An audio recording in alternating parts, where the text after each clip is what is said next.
Alrighty, testing 1 2, testing 1 2 3. Hello, hello, hello.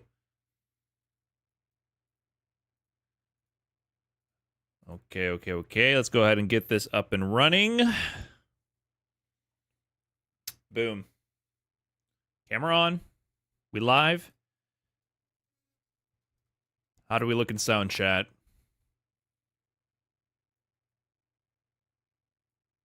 Tell me I'm beautiful.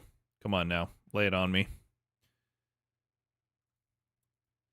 There we go. Right on cue. Music needs to chill out. What's wrong with the music? Are we good? Hopefully everyone's doing well. A lot of news today. I never keep up with these PlayStation State of Play things. I was working on the Capcom Cup announcement, and I had the PlayStation State of Play in the background, and I already spoiled myself on on the reveals. I never expect there to be fighting game news happening anywhere. It's really funny how moving to all these big industry shows to announce fighting game stuff has probably objectively served to attract a wider audience, but for someone like me, it served to make me feel so much more less in tune and confused and unsure of when to expect announcements. Obviously, that doesn't matter for the the sales and exposure for the bottom line for the developers, but as someone used to things being niche, I never pay attention to major gaming outlet news. I expected Tokon, but I didn't expect DOA 7. Yeah, I expected Tokon as well because of, I guess, that leaked Steam page listing that showed off that there was going to be 20 characters. So I suppose when I saw that the show was going on, I was like, oh, they're probably going to talk about Tokon. I wasn't sure if they were going to actually reveal any more of the roster. But DOA was definitely a curveball. Especially after the last time DOA was brought up, it was just like, hey, we just want to make sure, in case there's any doubts in your mind, DOA's dead, and they shot DOA in the head live on stream. Isn't that funny? What was the specifics of that last DOA announcement where they were like, listen, we don't want to leave any ambiguity for the fans who have supported this franchise. This shit is dead and never coming back, and don't talk to me. I had never seen such a brutal letdown for people's hopium ever from a publisher or developer before. But that's what's kind of badass to me. Did you see Blaz won another tournament in China? Besides the Invitational with Shanghai, the GTW tournament? I didn't see that. I only saw the GTW one with Shanghai.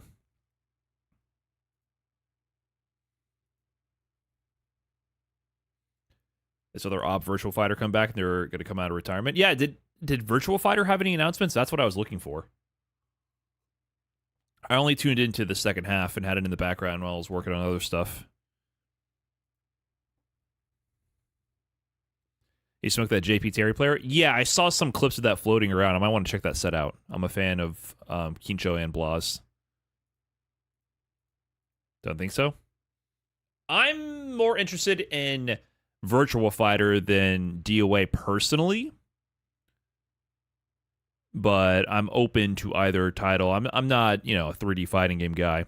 These franchises were last really big and relevant in the gaming scene prior to me playing fighting games. I know DOA for just being, girls in bikinis. That's how I know DOA. Being in Toys R Us and walking past the gaming section at like 11 years old, being like, huh? Staring at the cover art. That's all I know about DOA. Making sure my parents don't see what I'm checking out.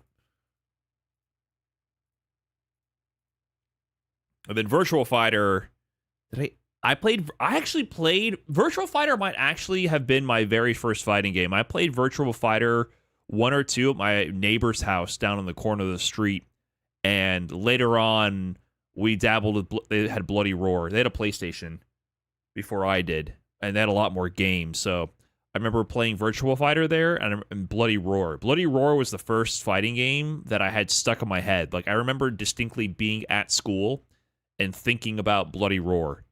So I played that franchise as a kid. I'm talking about like first or second grade.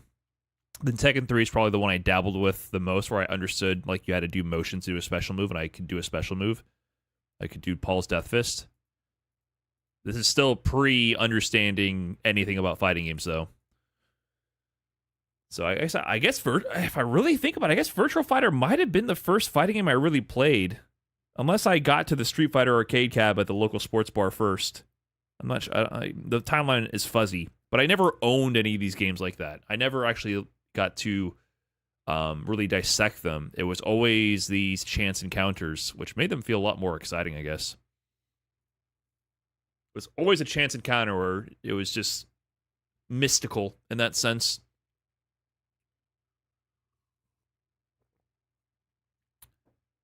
Virtua Fighter 1 came out in 93, really? Wonder if I played Virtua Fighter 1 or 2. Not quite sure if I remember. But yeah, lots of new announcements. I was almost hoping I could just boot up the stream and play a video game. We'll see. I got my run-in today. Did my 30-minute jog outside today. Got my workout. Did my regular work. And I'm hoping I crash. I haven't been sleeping very well the past couple nights. It's definitely due to that damn phone, for sure. I've fallen back on a bad habit of bringing my phone to bed. And I think it's like dopamine mania. I definitely think I experience these random spells every couple of months or so where the phone addiction, especially as a content creator, where like you read comments and stuff like that, it causes refresh madness. And I think there's something to that where it's like, holy shit, this is frying my brain. And I'm just so restless. So I kind of fell off the sleep hygiene has been bad this past week. So the past couple nights I've not been sleeping well. Also, it got hotter. That's the other thing I'm thinking. There's a couple factors. I was busy and ate dinner too late. It's hotter. I need to crank the AC. For sure it's hotter. And then bad sleep hygiene and discipline. I didn't put my phone on the dresser, and I didn't read. So there's like a lot of factors at play, and I've slept like shit. I've been going to bed at like 3 a.m., laying in bed at midnight, 11:30, and going to bed at like 2:30 or 3, and then getting up at like 7:30 a.m.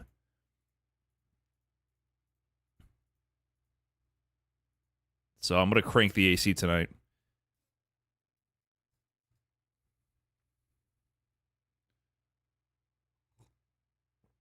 $3 a.m. is a normal bedtime, though. Not when you actually have to get up for a job. What up, Danny?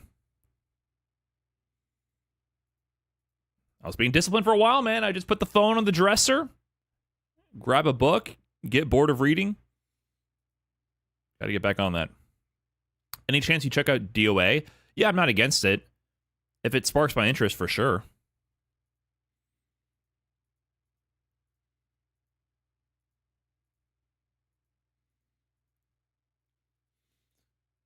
I like to dabble in new fighting games. It's always fun. I like playing as a casual consumer. It's fun to check out new fighting games.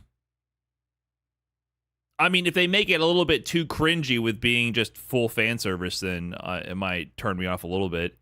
If they have the appropriate amount of fan service and it's a good product, then for sure I'll check it out.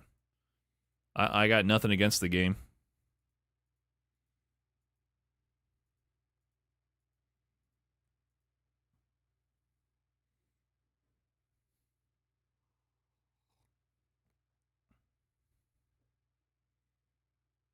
Bitch, I live in a fucking trash. I know so little about that game mechanically. So little. Calamari was good. Big 2 months. Thank you so much for that. Kind of felt that way about DOA, and the actual gameplay is fire once I dabbled with a friend. Yeah, nice. Wasn't DOA always been full of fan service? Yes, which is it doesn't bother me.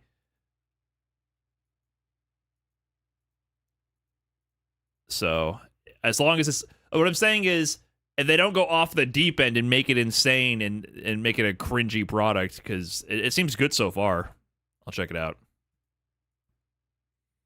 DOA always felt better to me than Tekken. Really?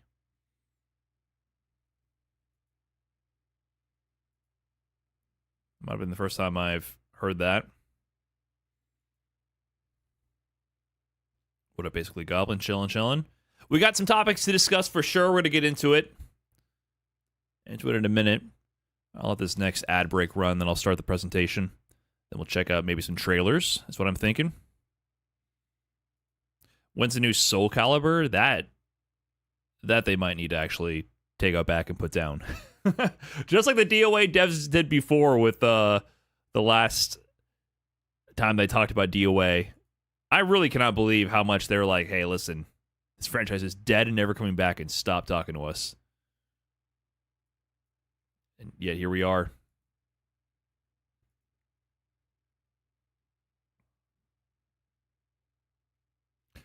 Yo, Brian, that was insane. You dropped that 1 hour video in one take the other day. Thanks, I think. That stuff doesn't bother me because, like, I do the prep work ahead of time.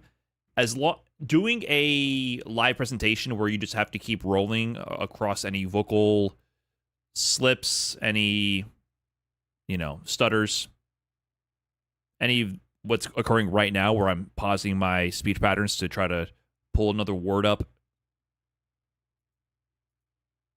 If you just have to bulldoze through it, it makes it much easier. If you try to write any of these words down and then read them from a script without having any stutters, that shit is impossible. Doing scripted content, writing, first of all, is way harder.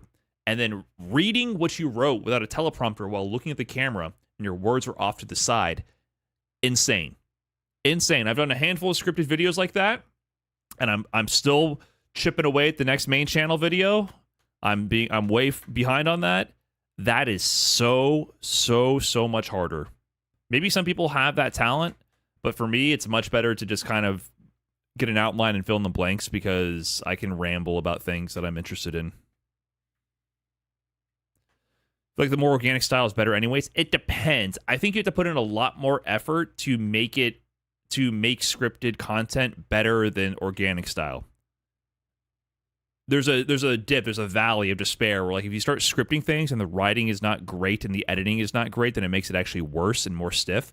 But it also allows you to make a very precise, well-edited, well-paced product in the end if you put in a lot more effort to get through there. So it's a lot more effort for a little bit more reward, but it's worthwhile to do if that's what you want to do. Like when I did Why Do Fighting Game Players Keep Standing Up, that video I'm extremely proud of, and that video has legs. It's still getting recommended in views today. It's carrying the main channel still. It's a bit of a slow burn, but it's gaining like 50K views a month. So it's crossing into the 250K territory, and it's an hour-long video essay. And it just keeps going, and people keep commenting and watching it. So it's one of those things that makes it evergreen. Whereas the 2XKO presentation, it's a little evergreen, but, it's rough around the edges, and it's more of like a lecture presentation. That was your best work to date, IMO. Thank you, but that's the problem. I'm trying to top it for the next one. And it takes so much effort that I'm definitely hitting that issue where I'm procrastinating working on it by doing anything else. And I have a lot of other things I can work on. So that's the issue. The Max Trash Talk video? Are you asking what video I'm talking about? No, the Max Trash Talk was very easy. I just had Max get on the podcast and look smart. Like, let him speak. No, that's very easy. No, I'm talking about why do fighting game pros keep celebrating too soon. Now let's this talk video. about the trash. What do I do with the trash? How do I dispose of the trash? The main channel is being reserved for videos of this level from here on out. LKR Moose 17 with the 3 months. Thank you. Yeah, also, by the way, the Max clip, one of the clips from the Trash Talk episode with Max started trending on Twitter. And I was like, oh shit, the podcast is having a viral moment. 200K does look like a lot of viewers. It's not like crazy, but for my channel, it's one of the highest viewed videos from my channel of all time. And the thing that's interesting about it is that it's the rate of viewership. It keeps getting views. It's not slowing down. It's a very slow, steady climb, and it's constantly getting it recommended in the algorithm and constantly getting watch time, which is usually you have a intense peak and then a complete fall off and it flatlines. So I was like, okay, there's something. It proved to me there's something here. It proved to me there's something here. It was actually like a 10 out of 10 worst video, or like a 9 out of 10 really bad video in the first 30 minutes. But it just kept going and going and going. Analog Fog with the Prime, thank you. And Pink Kinesis with the 44 as well. Gil Wen, I don't know, man. You keep asking. Keep asking, but I don't know. Excuse me.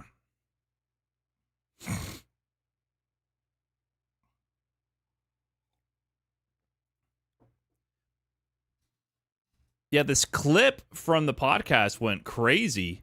And I was like, oh shit, time for that Trash Talk logo to do work, man. This is finally the moment to break out. It started with JK, I believe. This is such a good point by Maximilian. Many creators can tell the difference between pure hate and actual criticism, especially if they've been doing it for a while. Some of you are literally just yelling into the void, thinking they'll process it as critique. The way that we make content and we see people react to our shit, you get people that are just purely negative, and you're like, damn, just a hater. I will never get them on my side. I can write that bitch a check for $1,000. Their opinion would not change. So in the same way, developers look at the big haterade content for a lot of games and go like, that's not our core audience. That message doesn't actually matter. Like, we don't need to appeal towards them. But if you're like, hey, this game has this that are great, and it's really good, and it's running good, but this, and this, and this, and this, and this, these are big ass problems. So finding that criticism middle ground became really important to me, which is why, like, my relationship with devs now, whenever I run into them, they're like, be honest. And so that alone got 13,000 likes, but the amount of quote tweets from this was crazy. And I was like, oh shit, come on, Trash Talk logo, do your thing. But it turns out that, especially on mobile and most of the times you view it, that logo is just not visible at all. And so everyone's just like, max. And I was like, maybe we should move this logo. And basically there was like no connection to the actual podcast. I was like, please can I get some clout from this? Can we get some traction on the actual episode, pointing back to the original source? And the only thing to get it right, I guess, is I think these are like AI generated. This is the only time I'm going to praise AI. And a clip from Brian F's January Trash Talk podcast. Gaming creator Maximilian Dude explains how developers ignore pure rage bait. Thank you. Someone mentioned the source. Because there are so many quote tweets. I'm going to carefully scroll here. I'm not usually a Twitter. I don't like to raw dog Twitter and scroll like that. Very dangerous. Diaphone makes me so nervous when he does that. But basically, you can see the quote tweets going ham from different creators. 4.2K, 6.2K, 3. Everyone's getting their take in, either agreeing or disagreeing. I was like, hey, by the way, my podcast. Click the link, please. CPM. And then, of course, other people getting pissed at Max calling him a shill. So it's pretty interesting. Even though I think people are a little nuts about this. I find it strange. They take his figure of speech literally, and then they can't understand that saying something is dog shit is not constructive feedback. However, I guess I would add to that conversation, obviously there's more nuance because there was a 2-hour-long conversation. But I would say to that point, criticism, yes, people can give you criticism that isn't constructive, but in general, all criticism, you have to do your own due diligence to interpret and understand what to take away from it. Because, yeah, a bunch of people saying something is dog shit is not constructive, but maybe there's a lesson to be learned there, or maybe not. You know, like you have to kind of do the work to decipher, is this outside my core audience? Will they never, no matter what, if I deliver the best version of my vision, will they not be satisfied? Is there a large audience outside of whatever this person belongs to that actually really enjoys this, and I should satisfy them. You know, like there's a lot of nuance to any kind of feedback and criticism, and anyone that tries to make it so like, no, me saying everything is dog shit is the right way is missing the point. It's just a lack of communication skill. Crazy because his point was perfect. Yeah, but a lot of people are disgruntled and angry and get their clout by yelling into the void.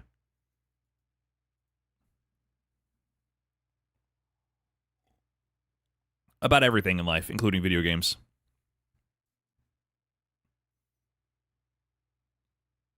But hats off to Max, man. He deals with a lot of scrutiny. I'd be fucking pissed reading that stupidity in response. But especially video games? Is it especially video games? I think video games just lead to tribalism really quick, which is just a microcosm of how people treat other things like politics and whatnot.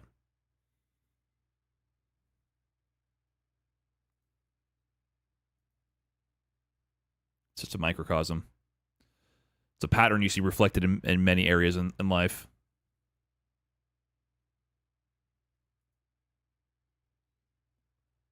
So, I don't know. All right. Is it time we get on into the Capcom Cup announcement?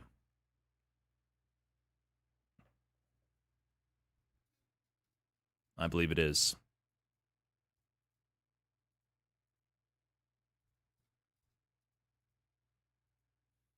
We finally have an update on the Capcom Cup pay-per-view announcements and drama that has ensued over this saga. But if you've been out of the loop, I'm going to break down the story so far and the latest announcement from Capcom and the developers, and break down a bit of the community reaction and provide my own takes and analysis on the situation. So, we're talking about Capcom Cup 12, the $1 million tournament, the culmination of a year-long pro tour, the Capcom Pro Tour, and this event is going pay-per-view. So this announcement about Capcom Cup and its pay-per-view first broke back in late September, October of 2025. And the announcement was basically saying, hey, guess what, everybody? Great news. We're now going to be charging pay-per-view for Capcom Cup, which was historically always a free streamed event live on Twitch and YouTube, and it's been operating that way since its inception, all the way back to, you could argue, like the first Capcom Cup was maybe 2013. So this has been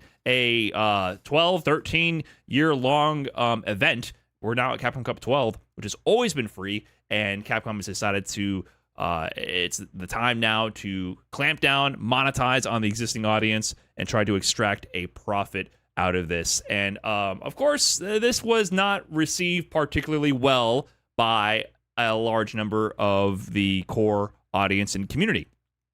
For example, going pay-per-view means you can't really do restreams. Now, I don't recall the exact details of how this was first structured for the initial announcement about pay-per-view, but this is an example of the rules regarding watch parties that Capcom had implemented for Street Fighter League Japan.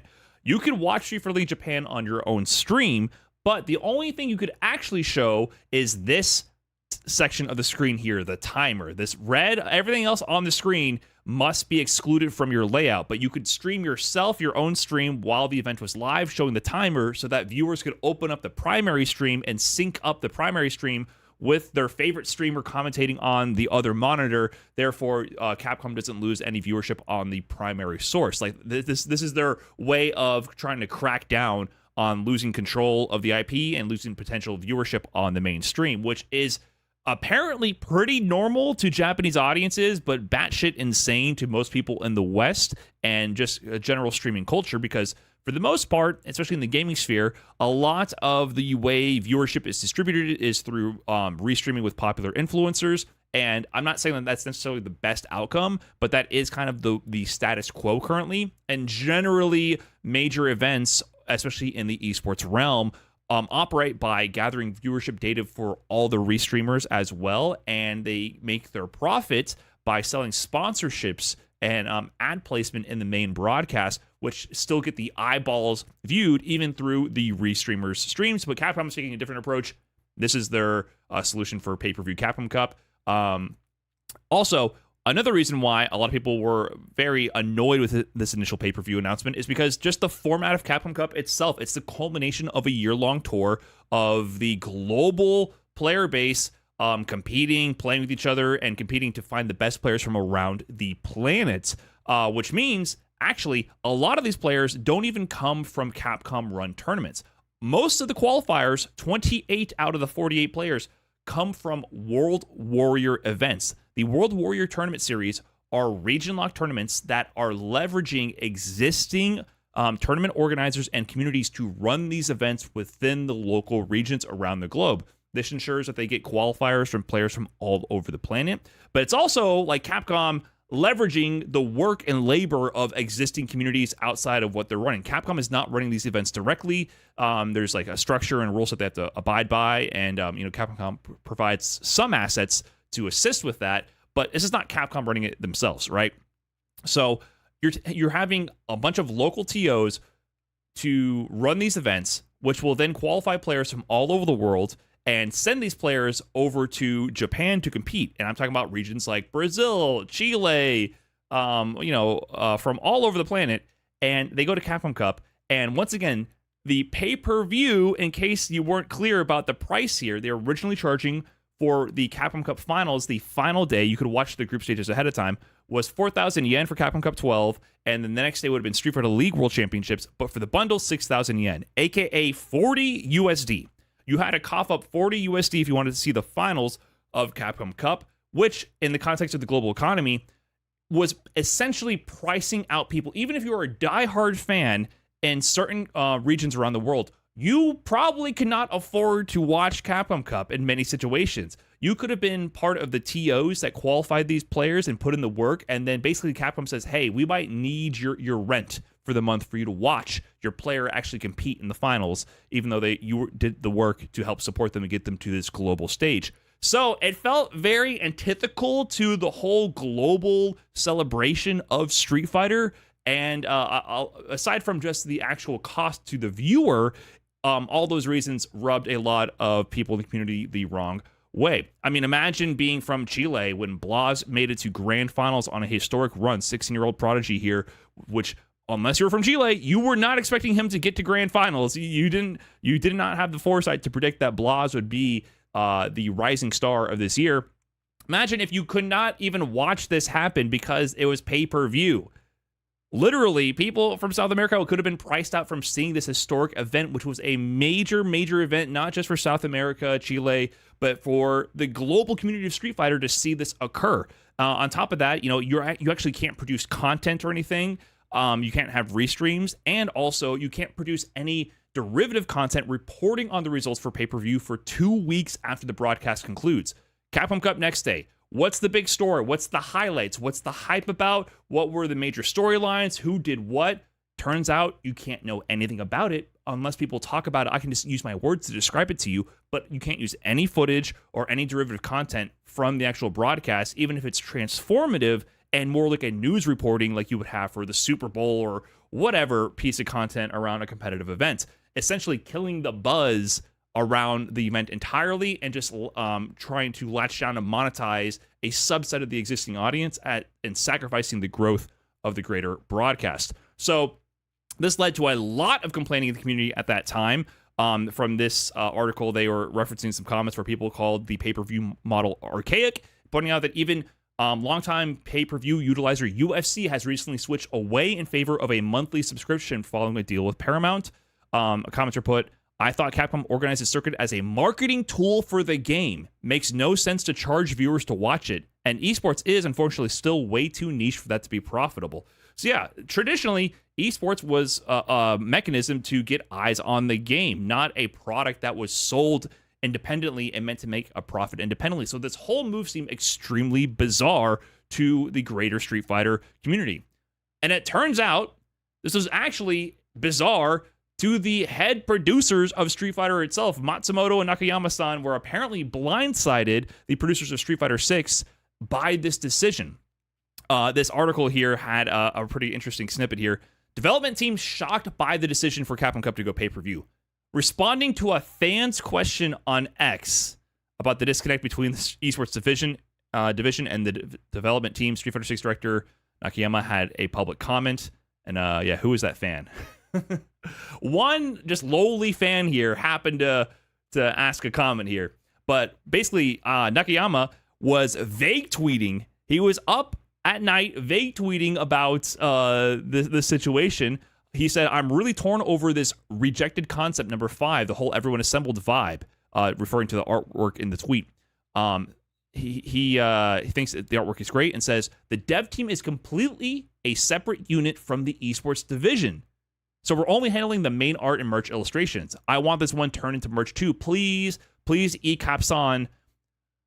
Brilliant play from Nakayama-san. He used this whole controversy where the entire internet, especially on the western side of the community, is shitting on Capcom and the decision to go pay-per-view, and then said, "Oh man, yeah, by the way, the esports division and the dev division are completely separate. They control the artwork for this side of the esports. Please print that for me. I love the artwork merch. By the way, we're not associated with the esports division at all." I saw the bait.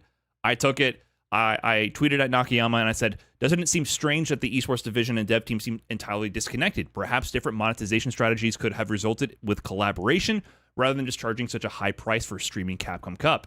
And Nakayama surprisingly replied here. He said, "It might sound strange, but it's true. Revenue targets and assigned tasks differ fundamentally by department. Even the development team was surprised by this announcement. At least Matsumoto and I were shocked at the venue. That said, since this matter occurred within the same company, we are currently discussing it. We apologize for any concern this may have caused," confirming that the esports division and the dev team are operating in complete silos from each other, and therefore the decisions that the esports division is making about Capcom Cup pay-per-view might not be for the best for the actual development team itself and might have a disconnect from the greater Street Fighter community. And in fact, it does show a big disconnect because there's been other initiatives in the past, aside from trying to do pay-per-view for the stream itself, for the Capcom Pro Tour. We used to have in Street Fighter V when Nakayama and Matsumoto were running the show for late game Street Fighter V, they did a lot of CPT DLC packs. I mean, they did this throughout the history of Street Fighter V.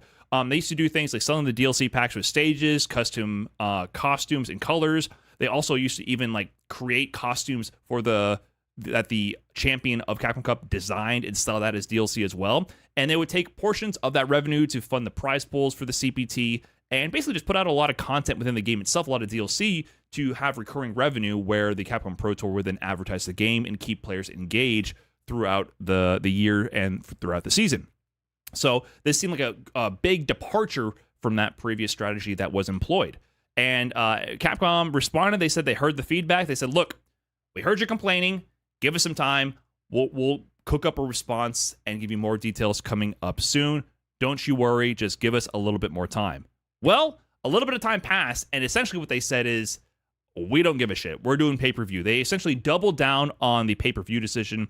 They said that the pay-per-view decision stems for our commitment to promoting our esports business in a sustainable manner over the medium to long term, and that they want to grow the scene and grow the esports division, and they want to clear up communication. So basically, they apologize for the communication of this announcement, but don't acknowledge like that there's a fundamental issue with what they're doing. But they are committing to esports. So there's a bit of a positive a message there from my perspective, because I do value the Capcom Pro Tour and I do want it to exist. Personally, as you might have been able to decipher from this presentation so far, I think the pay-per-view decision is not necessarily the best one for the consumer or Capcom themselves, but they're committed and they're doing pay-per-view, is what they said. And yeah, this is where a bunch of context is pretty important to have. Japan is the epicenter of Street Fighter. The rest of the world is almost a rounding error in terms of the engagement and player count and active participation in Street Fighter 6. Street Fighter 6 is taking off like crazy. And it was doing that, in part due to being a really great game and a great, complete gaming package on release with a lot of content for people to delve into, really high quality. But a big part of that is it went viral amongst Japanese social media influencers and the engagement with the pro scene and a lot of community-driven events and the VTubers, and it basically became a years into its release, like more than a year plus into its release, became like a viral sensation. It's the thing to do. It's cool to follow Street Fighter, to play and to participate. And this tweet here actually recently came out that said, Capcom's fiscal year 2026 Q3 earnings announcement. Street Fighter 6 sales reached 6.36 million units by the end of December, with 601,000 units sold in the last 3 months, now outselling the latest Monster Hunter title to claim the top-selling game throne. And this is 3 years, nearly 3 years after the game has released. It's outselling their latest Monster Hunter title. So this is now the king of Capcom. And to even further illustrate that with the Steam chart numbers, generally the peak of the player count daily for Street Fighter 6 is currently around 30 to 40,000. That time is at 10 p.m. Time in Tokyo, which is around 9 a.m. Eastern Time. It absolutely peaks for peak gaming hours in Tokyo. Then for peak gaming hours in the US when Japan is sleeping, it falls all the way down from 30 to 40,000 to around 6,000 players. So you can see that if you got rid of the rest of the world combined for the most part, you would probably have still 30,000 active players, which is the range. You can cut off the rounding error, the range of measurement error between the peak hours in Japan, and it almost wouldn't make a difference. So you have to understand, Japan, smaller country in the global sense, but it's making up the vast majority of the people participating and actively playing the game daily. So they're a very important audience for this Japanese developer to cater to their domestic demographic, right? And in fact, it's been taking off like crazy. Their esports initiatives with Street Fighter League, which is the more premier esports product that Capcom controls from the ground up. It doesn't leverage these local tournament organizers and these local events. It's a Capcom product through and through, which has professional players who are paid to participate in a season, sort of like an actual, sports league.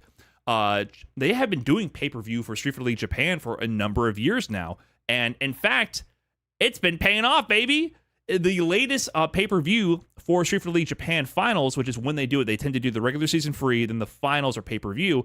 They said that Street Fighter League Pro JP 2025, operated by Capcom as Japan's premier esports team league, achieved record-breaking results at its grand final event held on Saturday, January 31st, 2026, where both paid live stream viewership and on-site admission ticket sales reached all-time highs. So meanwhile, while the West is complaining about the fundamental principle and issues with pay-per-view, for their biggest customer, their biggest audience, and their domestic audience, Japan is eating this up. They love Street Fighter 6. They love the esports side of it. They're making big sales, and this is fueling the separate esports division for Capcom, because remember, they have separated these divisions underneath the parent company, and they have separate revenue goals and targets. At a structural level, the esports team is trying to make money for themselves to justify their paycheck, completely independent of the sales of the product for Street Fighter 6. Typically, it's all under one integrated umbrella, where the esports division is a leg of the marketing division to try to drive sales of the core product and for DLC over time, and to build cultural awareness and engagement with the product. These are now completely separate things with separate goals because of the way Capcom has structured the company. And Japan absolutely is eating it up. The esports division is doing great out there. And the rest of the world can't really say the same.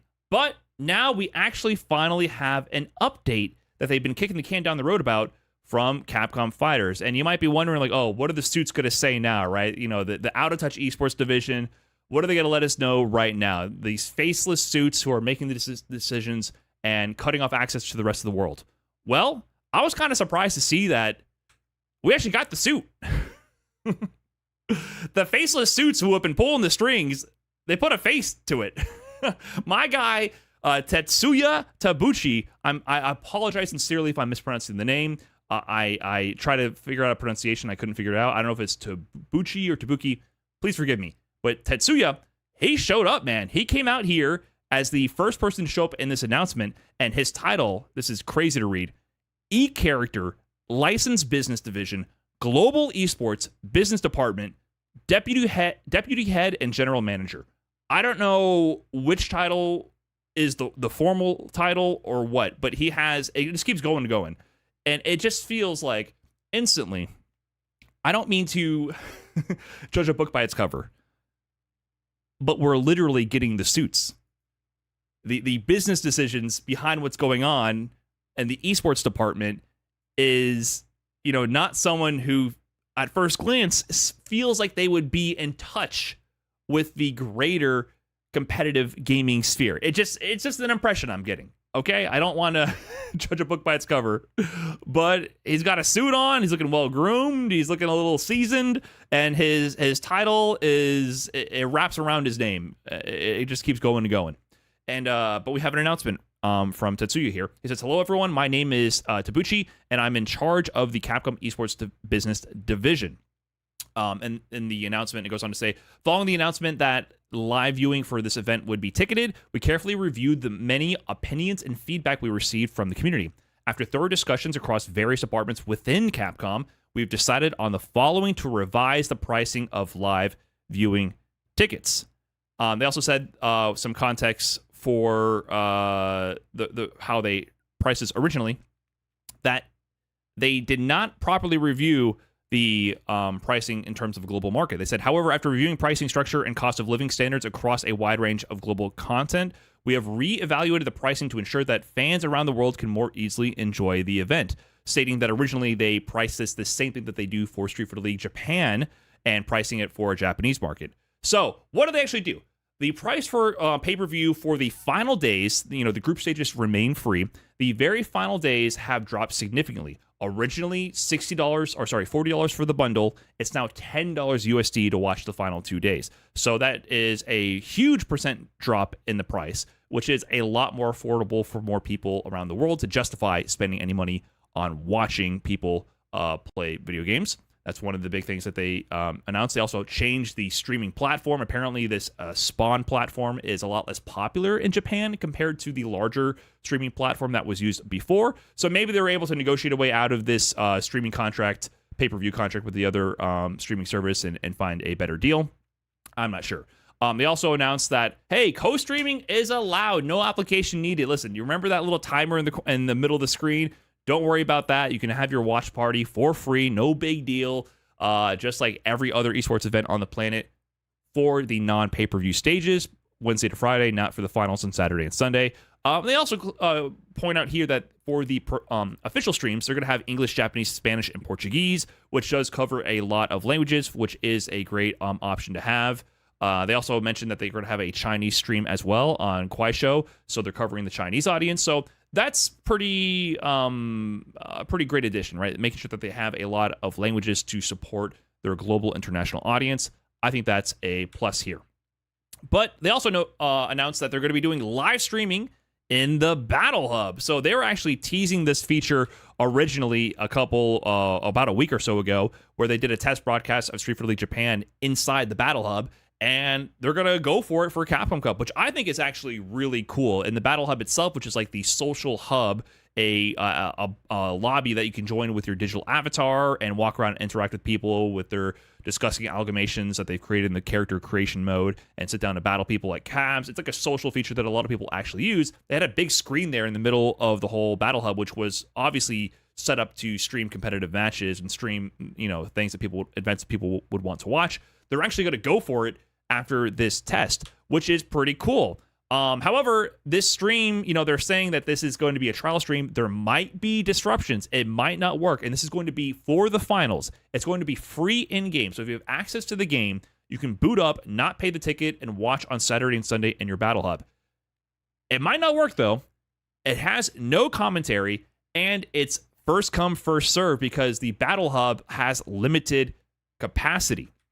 Literally, if you go to the Battle Hub right now, you have to join the server that you want to join, and some people are doing the math. It's for sure less than 10,000 total people this can support. I would argue probably less, but it's only in the 5 to low 6 figures range of total number of people that this could support at max capacity, and that's really giving it a lot of leeway to assume that's going to work properly. And if you look back at the historic viewership for Capcom Cup has been going up and up. Capcom Cup 11 last year peaked at 354,000 viewers for the free finals, and Battle Hub is not going to be able to sustain that whatsoever. But overall, I find this to be kind of cool and something that is great to create a natural integration of esports into the product itself. And there could be people in the Battle Hub who don't know about Capcom Cup, who just play the game casually and would actually be able to learn about the esports scene. And I think that's a great feature to have. It's not a great feature to me to be pitched as the alternative to buying a ticket, but I think it's a great thing to have just for integration, for awareness with the product. But also, even though it's going to be streaming there with no commentary, no audio, which is going to lead you to being maybe confused about who's playing, context for the matches, it's just going to look like mostly gameplay. So they even say here, as a result, some tournament details of a match are going to be difficult to follow. You also cannot co-stream the Battle Hub. They say co-streaming of Battle Hub live streams is not possible. I don't know if that's a challenge or a translation issue, because I'm pretty sure it's possible. I'm pretty sure I can open Battle Hub and stream Battle Hub during Capcom Cup. So really what they mean to say is we will probably try to enforce some DMCA claims or whatever legal action they can to make sure that you're not basically pirating the game. Because I can for sure boot up Battle Hub and try to stream that if I manage to get in. So kind of a weird, threatening note there. Hey, you can stream our game, but if you happen to be live, imagine you're a casual Battle Hub fan and you play with the Avatar Battle mode in Battle Hub. You boot up on Saturday and Sunday and you're streaming. Oh, I can't wait to play my Avatar battles because I have no idea about the greater competitive community. And then you accidentally start streaming Capcom Cup and Capcom, the Cap Cops knock down your door and DMCA strike your stream. I don't know. It's a little weird to me. That's very strange. That's a very strange, weird threat. And it just goes to show, once again, that the pay-per-view concept as a whole is just weird. It's just a weird thing. So, cool feature, weird threats veiled with that announcement. And overall, you know what? Like, it was pretty interesting to see this announcement. I mean, look at the difference between the business suits and Matsumoto here with the actual developers for Street Fighter 6. It's just a world of difference. I'm sorry, a picture says 1,000 words. You can just see a world of difference between these two different divisions in Capcom at one glance. But they're going to close out the announcement by saying, going forward, Capcom Esports will continue to work as one company to support the growth and expansion of the competitive and tournament scene for Street Fighter. We will also strongly promote initiatives that contribute to the development of the esports ecosystem as a whole. So they go on to make a promise to continue to support esports in the world of Street Fighter.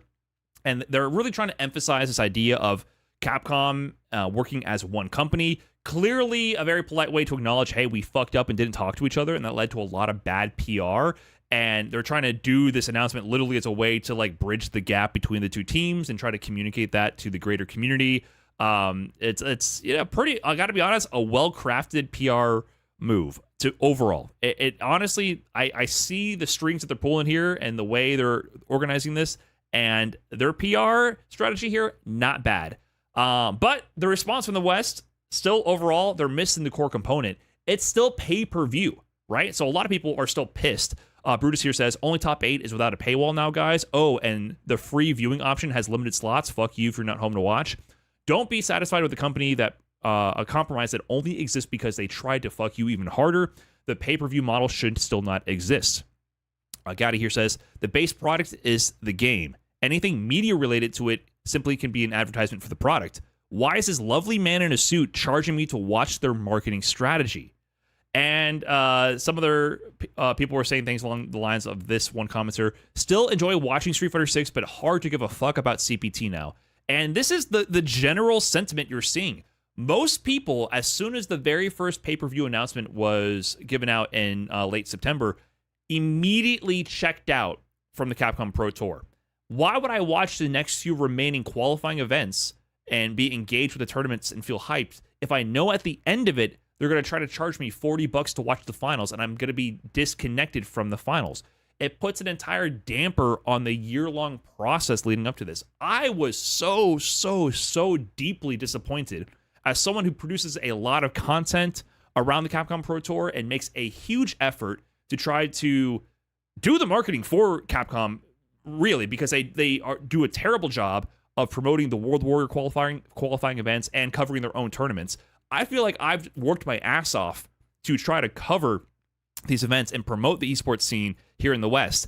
And then to just go ahead and say, hey, by the way, we're putting pay-per-view on this and not offer any kind of increased value to the product or increased accessibility to partaking in the esports scene, I just felt like it was a slap in the face, man. It was so disappointing to me.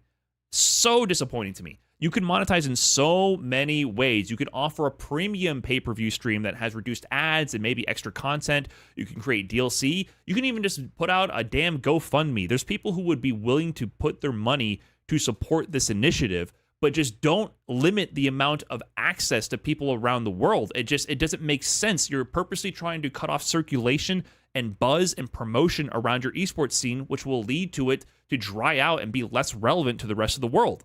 It doesn't make sense. It's supposed to be a global celebration of Street Fighter, the culmination of a year of players from around the world, and you're still pricing people out and still limiting access to what the whole event is all about. It's antithetical to the whole premise of the Capcom Pro Tour to begin with.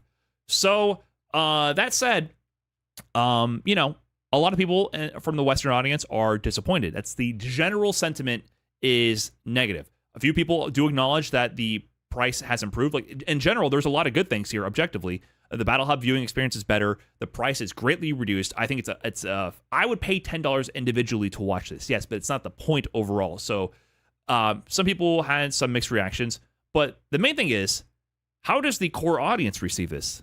How does Japan receive this news? Well, unlike the West, Japan they're glazing it, man. They love it. They're giving a standing ovation right now. Round of applause all around. Even people who from the Japanese community who've been a little bit more critical of Capcom in recent times, like Shuto, they say here that the announcement about the Capcom Cup live viewing tickets has arrived. They made it so much more enjoyable and attractive to watch events ever than before, with all sorts of improvements. Especially being able to watch the finals in the Battle Hub is just godly. I sincerely express my heartfelt gratitude to Capcom Esports for this kind of consideration. John Takeuchi says, it's changed so much. The feeling that they really want everyone to enjoy the tournament comes through super strongly. I'm way too excited for the Battle Hub live viewing. So a lot of people are just like, Capcom, you did it again. This is the best news of all time. And one commenter here had a little bit more of a critical take here. Gonna buy the pay ticket. There are some idiots trying to make it free, but they already said they're going to stream it for free on Battle Hub. Asking to show it for free when you don't even own the game is a bit too thick-skinned, don't you think? So the attitudes from a lot of the reactions in Japan are completely different, and this is the greatest fucking announcement of all time. Even though fundamentally, at its core, it doesn't change the entire principle of the matter that Capcom is purposely limiting the reach of their esports initiative and also trying to profit off the backs of community-driven labor and tournament organization, and still potentially pricing out people from underprivileged economic regions who might not be able to spare that money to watch their representative from their home local region who was good enough to grind it out and win the World Warrior qualifier and have this opportunity to get to Japan. And there might be another Blaz run or another player like Blaz coming up from an underrepresented community who makes a historic run. And those people won't be able to enjoy that live or be able to see the replay for 2 weeks later because it's going to be paywalled until all the buzz and excitement is done, and also limit the potential for virality and sharing the moment on social media and growing the awareness of Street Fighter Esports to the global audience who might not be aware of this whole ecosystem and that Street Fighter Esports even exists. So what's left for Capcom Cup? I'm not sure. I am still so conflicted about this whole thing. Like I said before, I just think it's antithetical to the purpose of the tour. I'm not against monetization. I'm not against making money at all. I want this to be sustainable as well. I think charging for Street Fighter leagues, your domestic premium esports product, I think that's totally fine. I don't really care about that. I wouldn't even mind doing pay-per-view for specific show matches. If Daigo and Mena RD ever finally throw down, if they do pay-per-view, like, I'd be disappointed and annoyed and also like not feel good for people who can't afford it, but I'd understand it a lot more than the Capcom Pro Tour. I think fundamentally the Capcom Pro Tour is the one that needs to remain free. I'm not against pay-per-view entirely as a concept. I'm not against making money. it just you're making money at the expense of the long-term growth and success of the esports division, the product, and the community culture. Essentially, you're monetizing the community culture and you're inhibiting its growth. And I just think that's fundamentally not the way to go about it.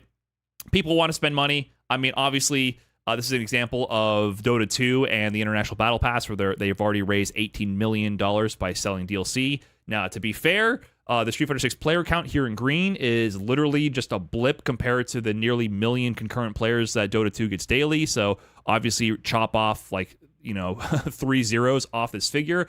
But it's not impossible to charge other ways, to raise money other ways. I just feel like this is a short-term and short-sighted initiative, and I'm still very disappointed about this whole development. And I think a lot of viewers are going to still be checked out of Capcom Cup and basically just make it not relevant. It's no longer going to occupy space in their mind, and I find that extremely disappointing as someone who has loved Street Fighter Esports, loved Capcom Cup, put a ton of effort to go to tournaments, compete myself, promote it, do content, research it, try to expose it to a larger audience, and make it hype and something that people can follow the storylines, make it tangible, and something that people can really follow at home. I just think, what's the point? What's the point?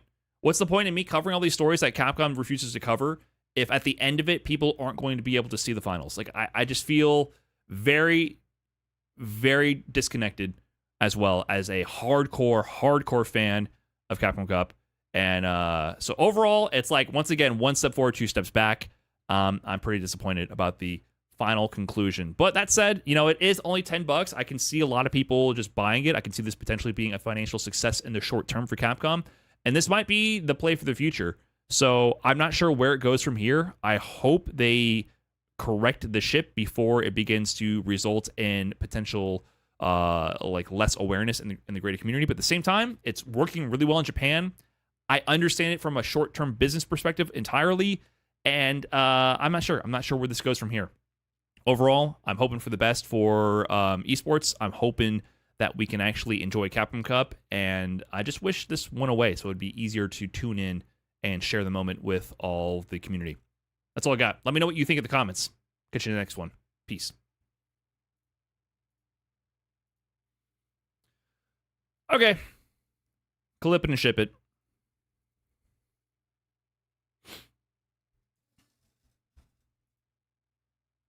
What did I miss, guys? What are you guys rambling about? I'll turn alerts back on. I don't know if I said thank you to Sage Platinum, Azure Wrath. Thank you guys for the resubs. We're dooming. There's definitely a lot of things to doom about in terms of esports, for sure.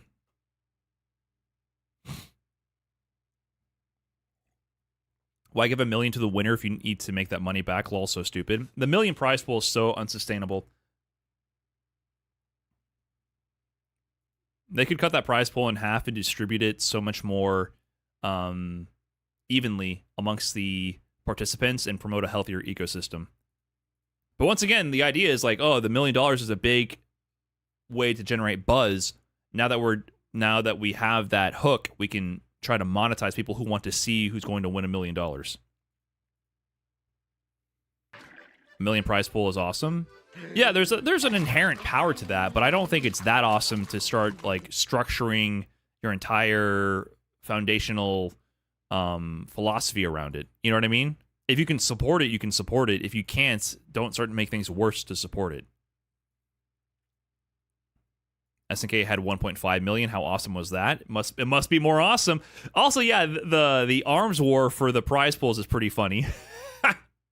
That's the best outcome about this is that Capcom, throwing $1 million for the prize pool, it just got the Saudi oil profiteers to just crank up the money even more, just to be like, oh yeah, Capcom, we're 50% more awesome. How about that? And then like the 50 or so competitors actually vying for that money are like, oh shit, SNK, I heard Capcom said you guys were broke. You gonna let them talk shit like that?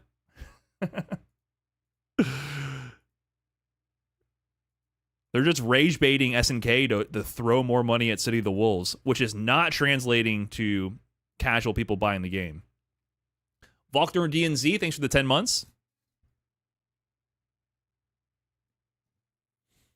Brian, would you consider yourself to be a sneed-pilled mirth cell? God, I don't know what's going on in the planet anymore.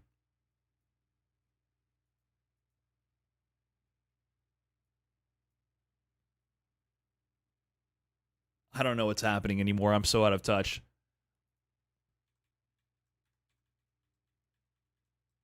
You know, at this point, me and this guy got more in common than me and the rest of social media, Twitch watchers, YouTube commenters, people on Twitter. I'm more Tetsuya Tabuchi, the E-Character Licensed Business Division, Global Esports Business Department Deputy Head and General Manager. I'm more like you. I am also the out-of-touch suit in the situation.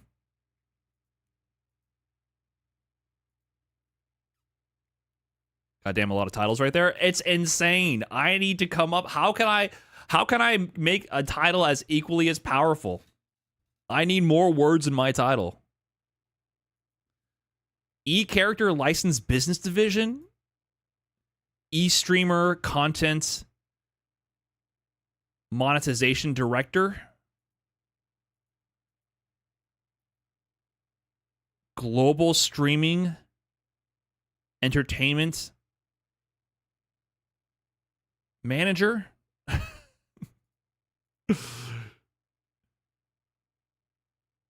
How can you be the deputy head and the general manager?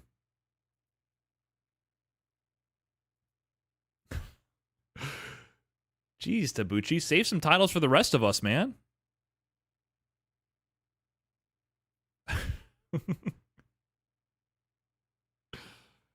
Save some for the rest of us.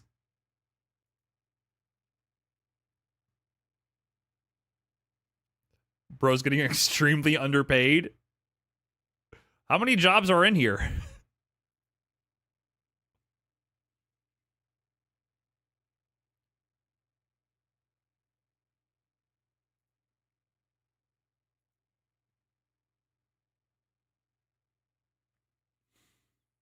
The best part is that this dude carries no weight. If you look his name up, the only thing about him is his exact gaming news story.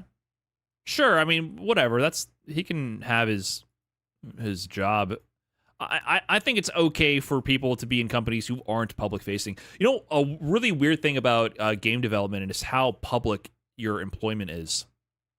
That is definitely a cultural shift that has occurred in the social media era, which I do not understand. Like, people like merging their personal social media accounts with their or talking about their jobs and employment at companies is extremely strange to me. And I guess that's me being old, because by the time I started work in the workforce, you were basically like, hey, if you talk about your job on social media, we're just going to fire you probably.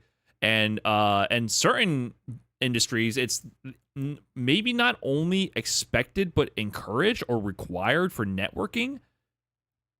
So in general, I'm totally okay with people being completely anonymous to the outside world and work within a company.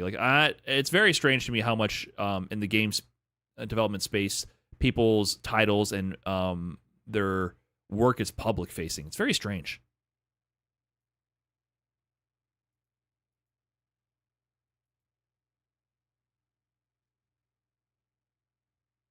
Anonymous is the norm, no? I think so, but in the gaming space, even like regular Western people developers, people in America who work on games and aren't high up in the food chain, they publicly talk about their jobs. I mean, look at 2XKO, right? A lot of people laid off were talking about their jobs publicly.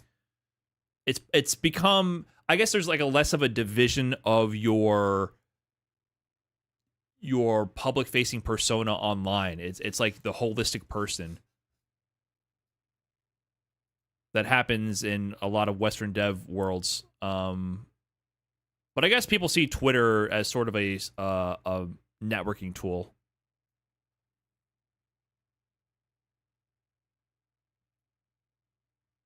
So different industries have evolved that way. Public shame, closest thing to a union? Good point. That's true. That's true. I mean, that probably explains like why Riot made that announcement to begin with. Like, why would Riot formulate such an announcement to talk about the downsizing of the 2XKO team when they still plan on supporting it? It's because they got to get ahead of the story.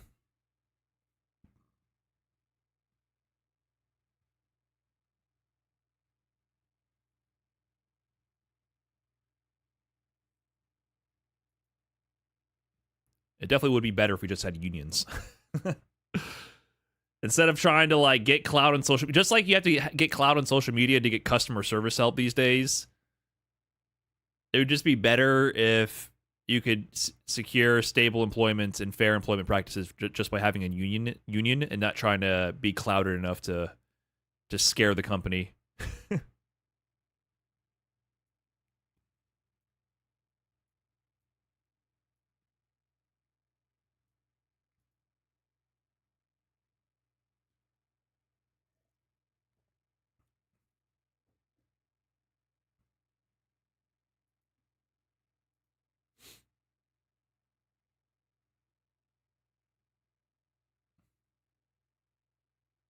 Did your YouTube channel get hacked? Better hope you get noticed on social media. That's very real when it comes to YouTube. Very, very real. For any kind of social media platforms, especially. But I'm talking more like airline issues, hotels. Like, you always see it with traveling when you're literally at the mercy of these mega companies to hold up their bargain for your travel. You got to fight them sometimes publicly.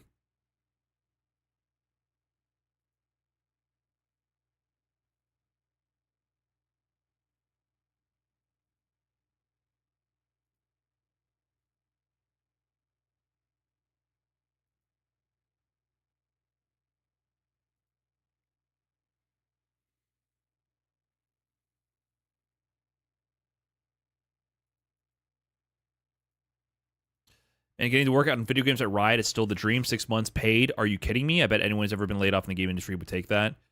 Yeah, probably. I mean, 6 months severance pay is definitely very good. I think overall people would have preferred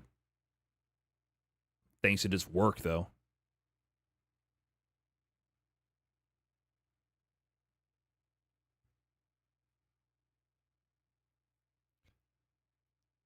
But there have been worse horror stories from the details we've heard so far.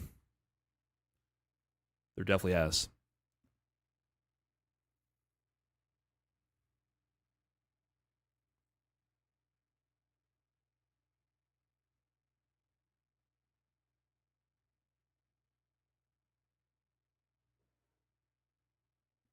The 6 months is going to go by quick when you get 0 interviews after 400 job applications. That's a problem. Yeah, right now the economy and the job market is terrible. It is no bueno right now. We are just not. We are living through a really bad time in global history and American history specifically. Very bad time. Unfortunately. We are witnessing the institutification of the FGC with this pay-per-view stuff and similar practices. I guess nothing is immune to it. Yeah. I guess that's an apt way to describe it. Maybe I should have brought in that phrase, but essentially, you know, they're sacrificing the growth of the Capcom Pro Tour to clamp down and start monetizing on the audience. I wish there was another way. Maybe there is. It feels like there is. It feels like they had choices here.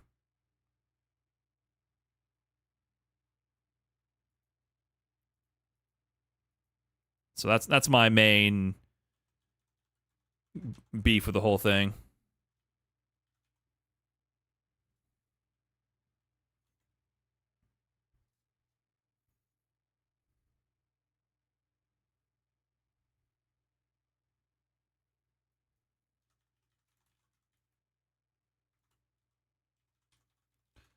Okay, so new DOA news. New DOA news here. Am I watching on the hub? I don't know what I'm doing. I still don't know what I'm doing, guys, by the way. I'm so conflicted. Just to touch on the Capcom Cup stuff really quick first. I'm so conflicted on what I want to do. First of all, the hours are ungodly for Capcom Cup for an American audience. Last year, I literally got up, I flipped my sleep schedule around to stream before work and watch it live for the whole week. I ruined my sleep schedule to produce content on it, updates, watch it, restream. I made a lot of effort around that, and I produced a really long finals recap covering all the storylines. I kind of hustled my ass off around it, and now I just don't know if I care to watch it at all. And I'm curious about, like, as a pure entertainment, not even trying to produce content around it, just, you know, the entertainment of it. I like watching Capcom Cup, man. I like the tournament. I like the buzz. I like the hype. It means something to me, man. I've been at Capcom Cups in person. I've seen the finals with my own eyes. I've been there for those moments. It means something to me on a deep level. So I don't know what I want to do. $10 is nothing, but the thing is, like, even if I paid for it, it's going to be at a horrible time to watch. And I can't share the moment with anybody, really. And then I can't even watch it for 2 weeks after. And what the fuck is watching a replay going to do when the results are going to be spoiled? It just overall... Why did you put, like, a moral dilemma around? Like, I just don't understand. What was the fucking point of all of this? What was the point? Why did Capcom do this?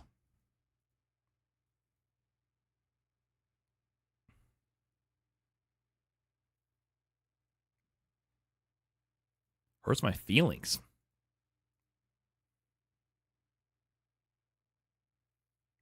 Like, I can afford this. That's not the point. I can pay for entertainment. It's just, it's setting a bad precedent and excluding people and sends the wrong signal to the company. I don't believe in this direction.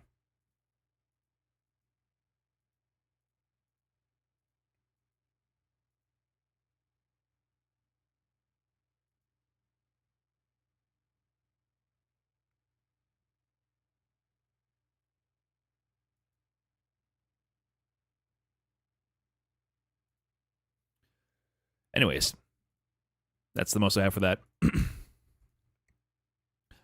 All right, what's going on with Dead or Alive? Dead or Alive last round, I caught a glimpse of this trailer, but I actually don't know what they're promising with this. Once again, it's really funny that Dead or Alive is coming back out of nowhere when they were kicking this game like a dead horse. They were, you know, two-shotting this game to make sure the audience knew this game was dead. This series was dead. Suddenly it's back. Dead or Alive 6 last round. So re-release for PS5. If there's any new content, I don't know. Are these new costumes?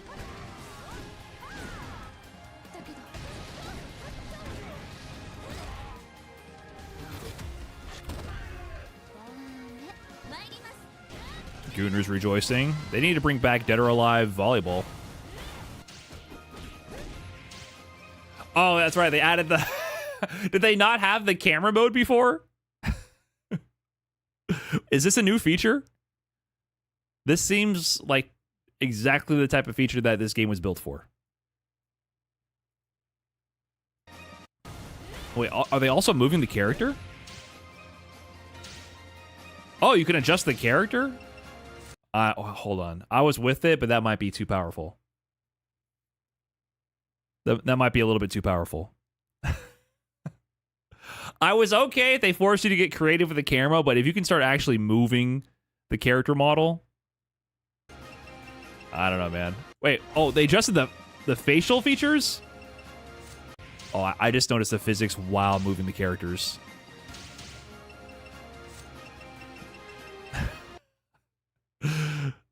The physics engine did not pause during the gameplay pause.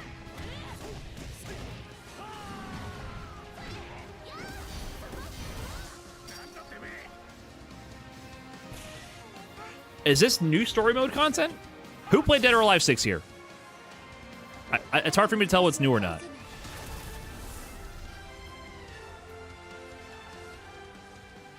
Brian gonna make some crazy thumbnails for this. I do wish that other fighting games had this feature just for the thumbnail creation. It would actually be incredibly useful. It'd be so incredibly useful. No mention of netcode. Yeah, I saw that there was zero mention of netcode because I think the big critique about this game is that the online experience is really bad. It's from the pre-rollback netcode era.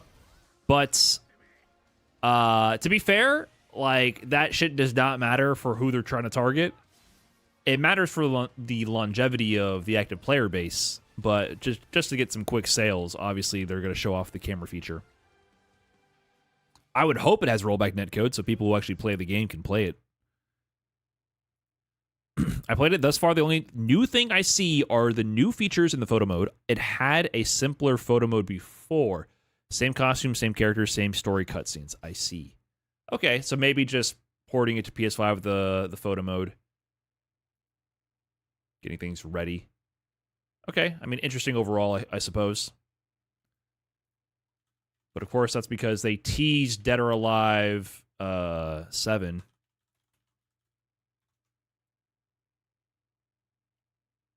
Did they actually show? What was the teaser? Is it only in the actual PlayStation State of Play?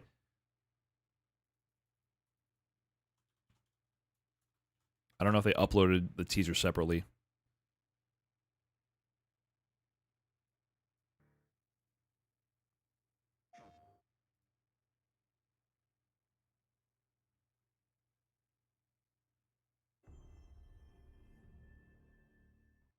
While protecting the city from iconic villains. Wait, is this the right one? All Miles talks about is how to Using There's Tokon. Where is Dead or Alive?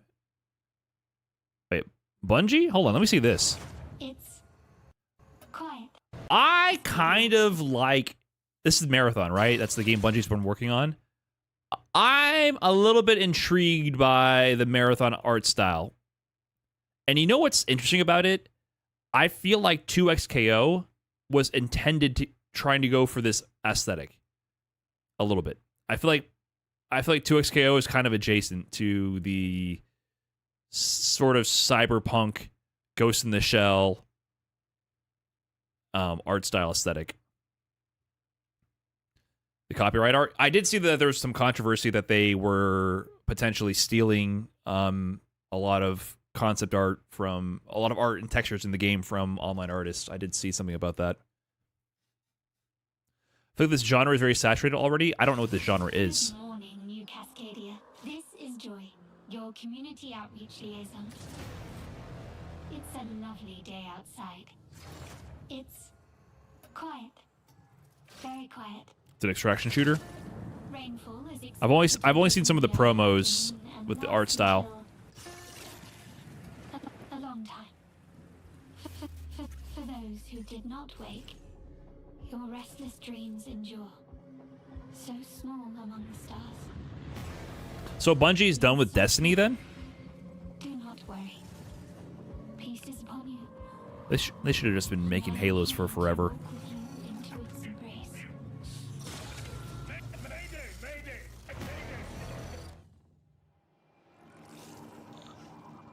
This is General Dan Agreed of the new cast. I mostly dig the aesthetic.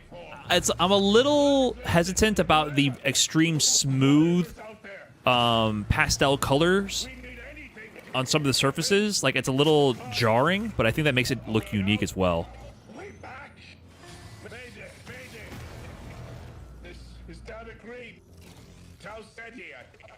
I didn't know Brian was a Halo fan. I'm only here because of Halo 2. Feel it and pray. Halo 2 is my first esport. I used to get up Saturday mornings to watch MLG Never would have.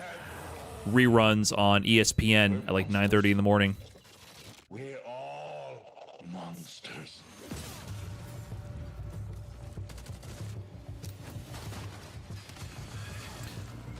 There's also a lot of not Blade Runner. What is the parkour game that took off for a while in the like 2007 era. Mirror's Edge. Yeah, definitely a lot of Mirror's Edge in terms of the simplified geometry and pastel color scheme. Mayday! Mayday! Mayday! Mayday! Mayday! Mayday! So the game's called Mayday?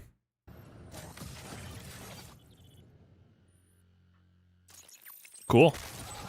Mayday! By Halo. I was a straight Ripon fan. Me too. Me too. Also, you know, Final Boss. I was a Walshy fanboy. You know, Walshy started to work at the Red Bull Esports division, and I met him at Red Bull Kumite. Alex Vai was talking to Walshy at Red Bull Kumite 2021 in Las Vegas when I got to go as a player, and I was like, "Get the fuck out of the way, Vai, Walshy!" Oh my god! Like I was actually like, I was fanboying a little bit. I was like, "Get this Ryu playing." Get out of the way, dude. Do you know you're talking to Walshy right now? So yeah, I got to meet him. I haven't fanboyed like that in a long time. When his montage dropped, Walshy's montage, that was a big deal. The 3D sniper shot with the CGI tracing around the bullet across lockout. Big deal. All right, where's Dead or Alive? I'm sure there's timestamps in the comments. No? YouTube commenters are lacking. Come on now, the most upvoted comment. Gotta be the timestamps. It was early. Capcom.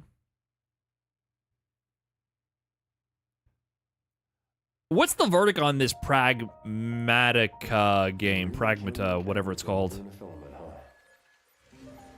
Looks a bit like New York. Is that a place on Earth? Can't believe we It's haven't like found any survivors. post-apocalyptic, I haven't seen anyone besides you since futuristic. I know the feeling. What is the game I'm thinking of? Hey, Hugh, With the big daddies what were you like as a kid? underwater. When I was young, I was in an orphanage. BioShock. I was a lot like you. I had a few bumps along the way. Yeah. Pragmata good. I had someone looking out for me. And now it's your turn.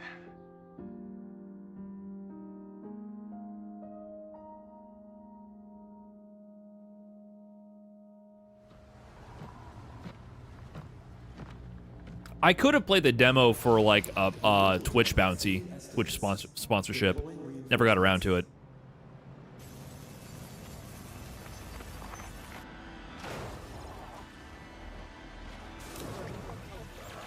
Streets fucking with Pragmata.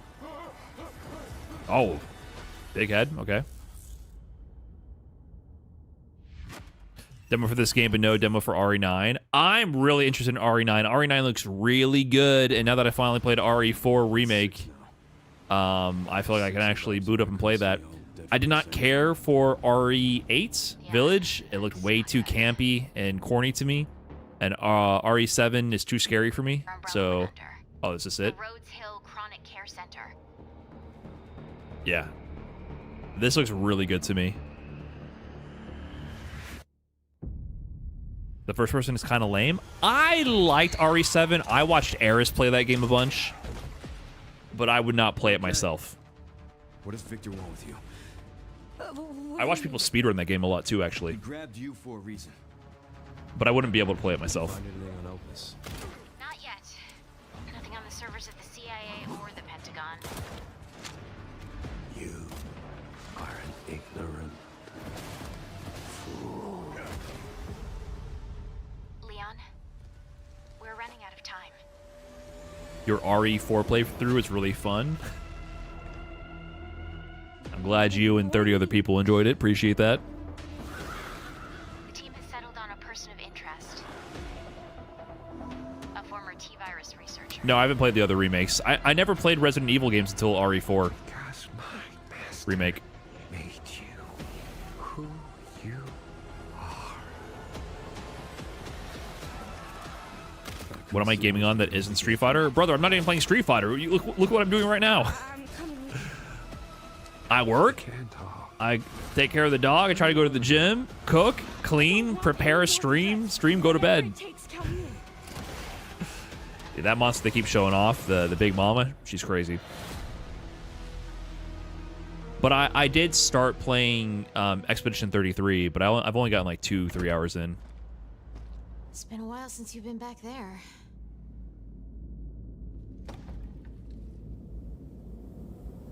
Yeah.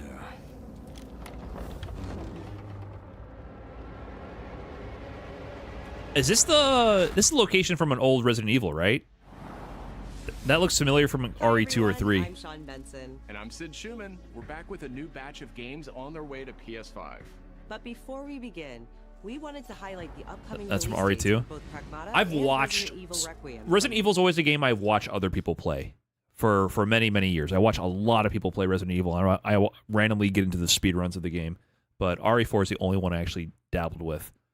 But I'm really interested in RE9. I don't know if I'll stream it. I kind of want to save some more gaming experiences off stream so I can actually figure out how to sit down and sit on a couch and enjoy it. Is this where I'm supposed to be?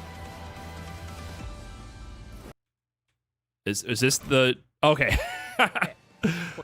That was the bat signal to let me know I've arrived at the right place. 1996年から展開している対戦アクションゲームシリーズです。数多くの作品を世に送り出して今年で30周年になります。そのタイミングで It's gotta be DOA. No mistaking those features. 最後にこちらの映像をご覧ください。 So I kind of missed this teaser.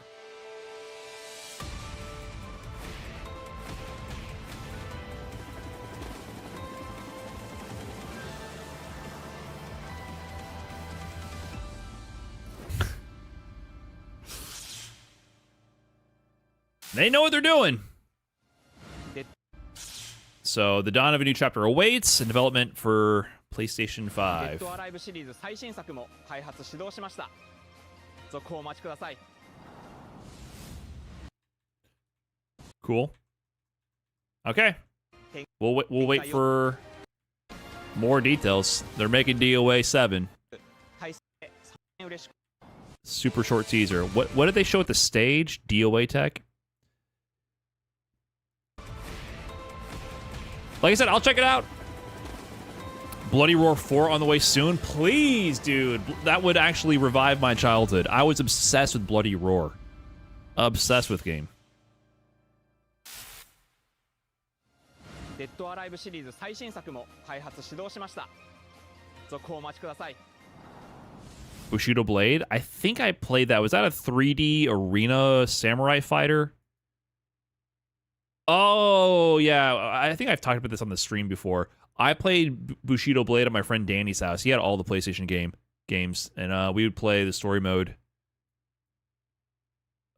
There was one boss that had a gun. That shit was so hard to beat.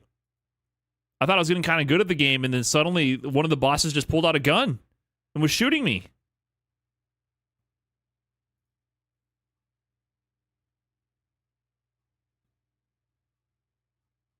Or am I mixing this up? In the story mode, there was a story mode, right, to this game?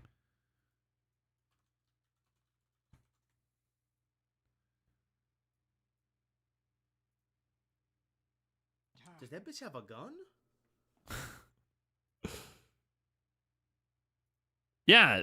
Hold on. Yeah, she just pulls out a gun and shoots you.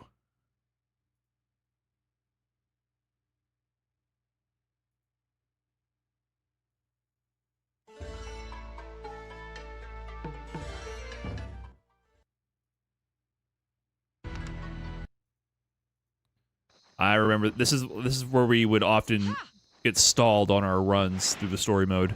There you go.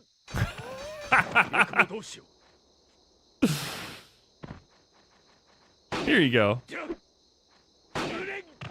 No. Yeah, is this how this worked? You just died immediately?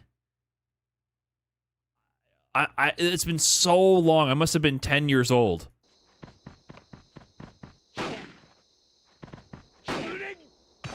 And you just respawn to try again? Here you go. She just runs up and shoots you. Huh. Dude, sidestep. Oh my god, she just unloaded on him. That was kind of graphic. Here you go. Here. Here you go. Caitlyn prototype. Oh my god, you're so slow with your whiffs. Please hit her. Here you go. Oh wait, you parried Here you it. go. Oh my god, come Here on. you go. Here you go. That's it? You lost? You didn't beat them? Come on, man.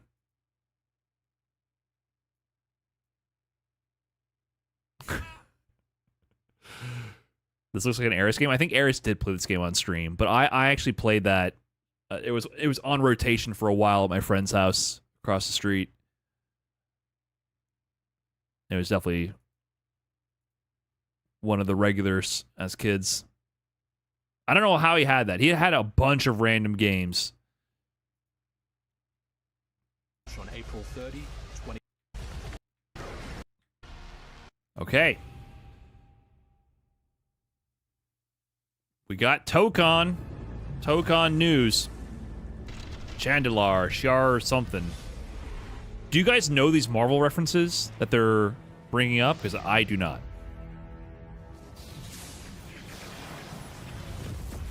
Oh, bye-bye. The air trembles. But you showed Earth. Herself senses the coming battle.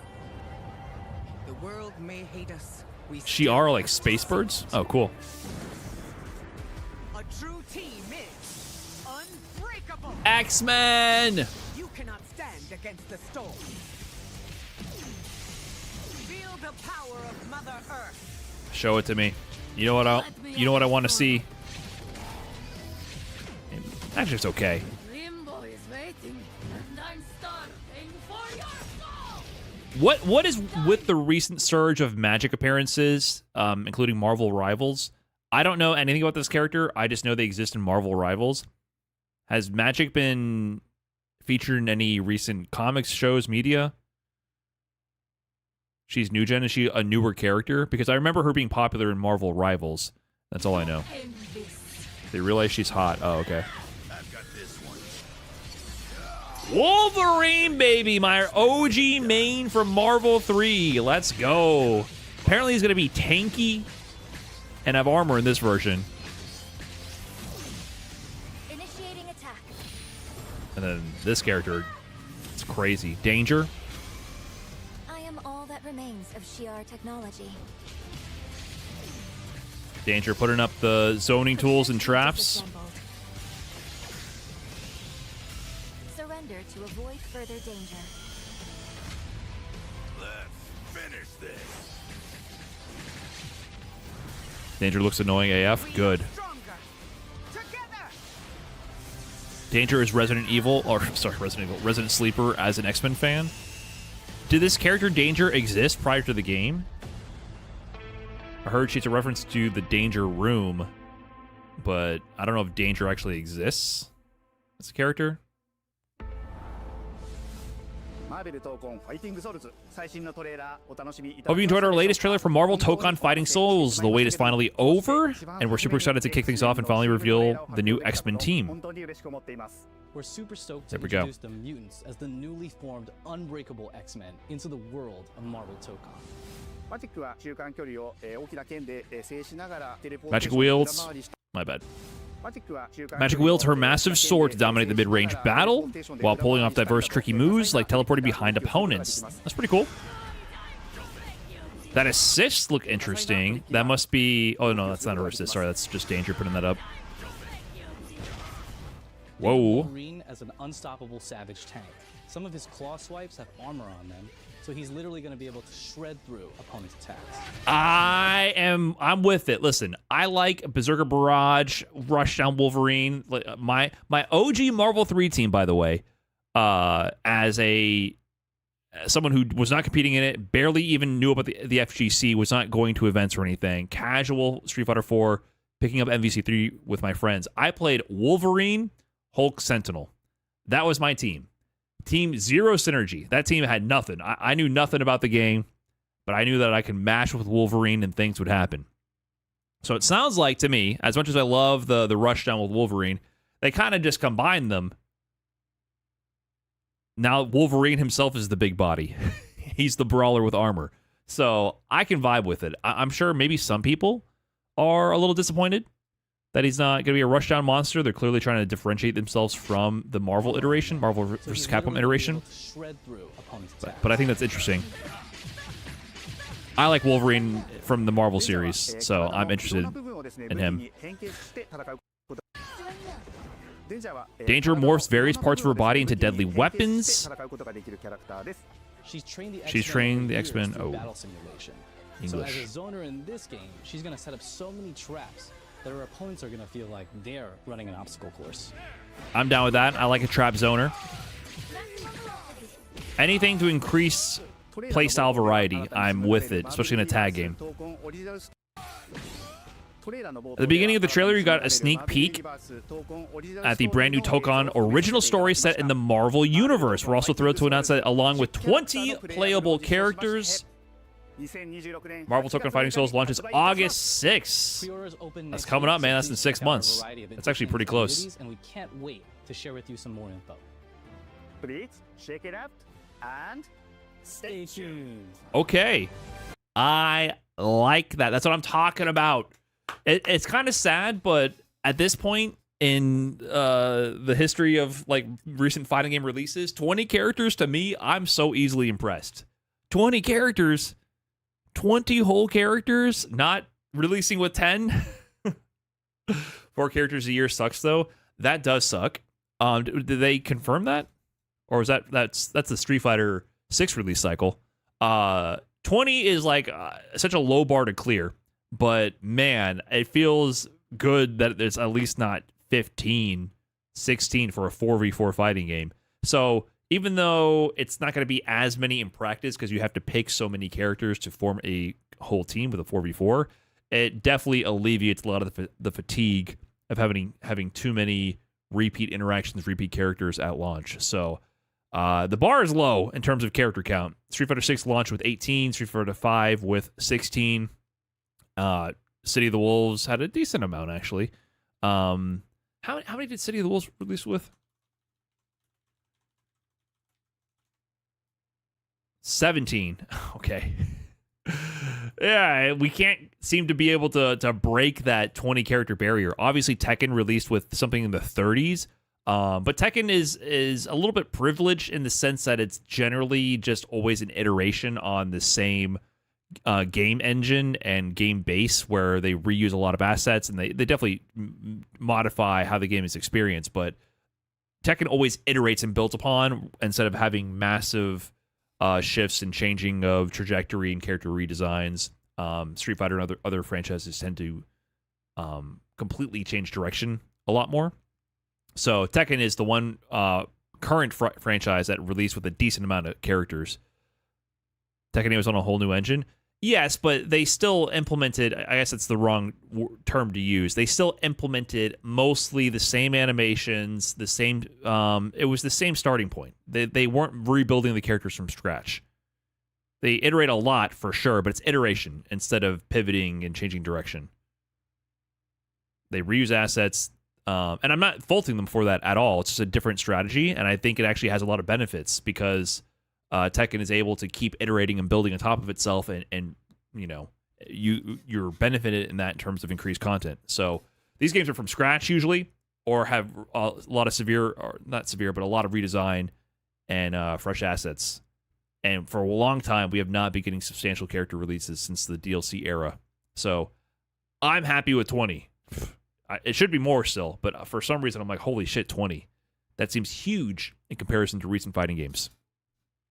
So I like that a lot. Also, casual content, man. The fact that we finally get like a glimpse into the story mode. Tokon, I really do have a lot of critiques with the gameplay, and I think there was some discussion going around about how they might have modified the gameplay from the analysis of this trailer. I'll try to pull up some examples. I didn't play the second beta because I was busy playing Avatar, so I actually forgot a lot of the minor details. I'm going to need to be refreshed on that. But Marvel Tokon is at least doing what is required to appeal to a large gaming audience, which I think is what you need to do, man. You need to make a complete gaming product, so I'm happy to see they confirmed 20 characters and a cinematic or some kind of story mode. There seems to be cinematics. I don't know if it's a complete cinematic story mode or not. Get things for casuals to dabble with, for sure. I had a lot of issues with Marvel Tokon when I was playing it in the first beta, though. There was a lot of pauses in the gameplay. A lot of the action was always being paused due to the screen transitions, the wall breaks, characters being added. And a lot of this is happening on the one stage without wall breaks, which actually makes the action seem a lot more fluid and fast-paced. So keep that in mind. That was honestly kind of a negative for me when I played the game. Too many breaks in the action.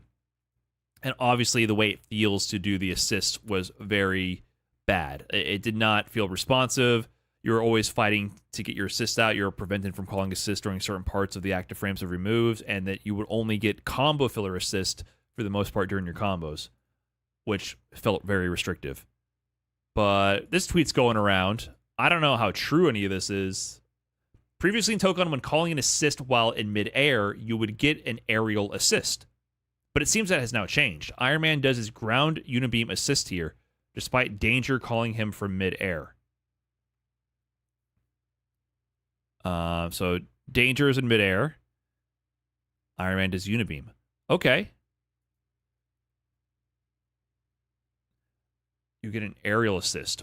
Was the aerial assist one of the generic assists? You would get a generic aerial assist, or was it... Because I know you could assign each character to the different assist parts, or different assist slots for your lineup.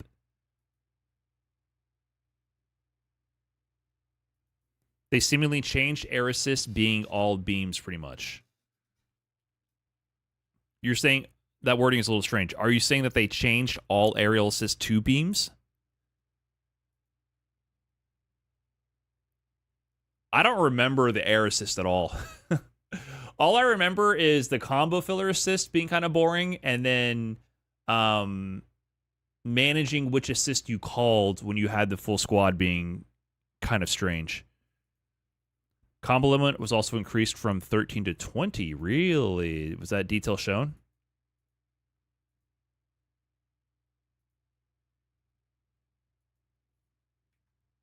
When did they show the combo counter?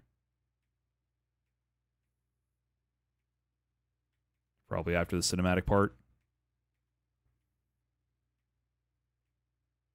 Are people just counting these? Oh, here.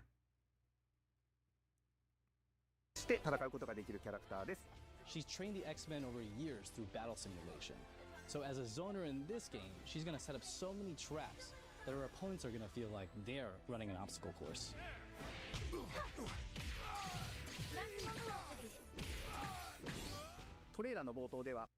What did she call at the end there?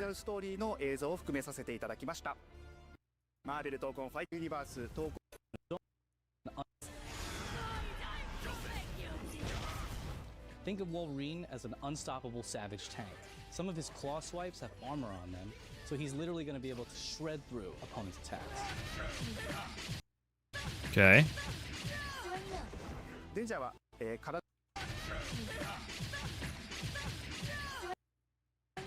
Shred through opponents' attacks.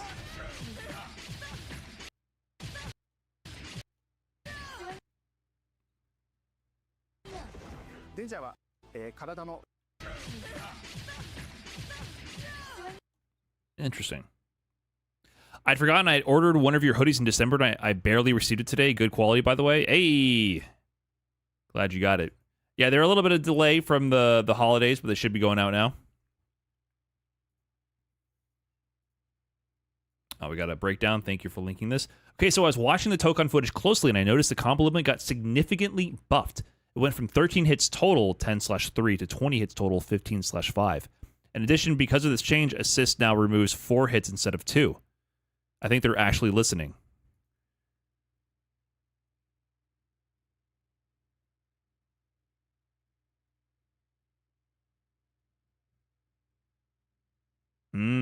Okay. I see.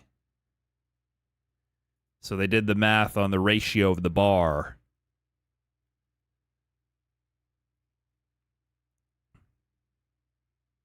That should help a lot with combos without just dumping your assists into very generic routes, because it kind of felt like you got a combo hit and you just were doing extremely generic B&Bs into the generic assists, which would replenish some of your combo counter. How did the combo limit work before? Once you cross over the combo limit, your combo... what is the state where you break out of it? I'm so rusty on this game. But they would just break out of your combo. There was just a limit to it. And you could refresh it by doing certain actions to lower the number of hits you've used approaching that limit. But basically every hit would build closer to the combo limit. And I think refreshing was from generic tags to lower the combo limit. So orange bar hit stun. Yeah, the orange bar is just kind of hit stun. Probably just to help demonstrate for new fighting game players what's going on.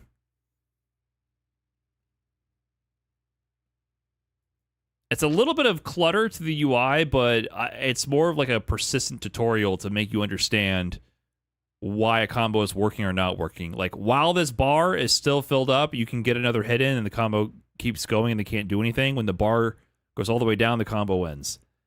I think it's a useful tool in the UI to show the information to the end users instead of making that not visible. One of those fighting game genre hidden complexities that aren't really explained, just felt intuitively.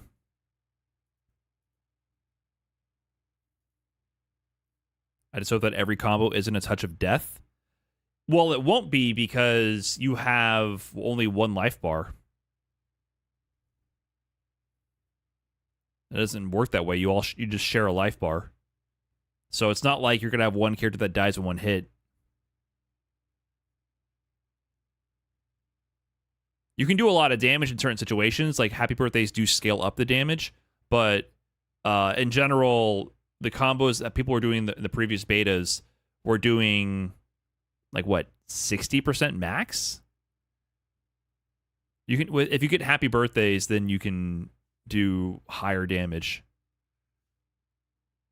The main issue was actually that the combos were too limited to a lot of people.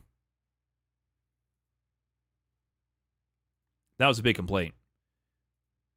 My biggest complaint is just it felt really stinky to call assists. It just felt really bad that you couldn't call assists during certain situations.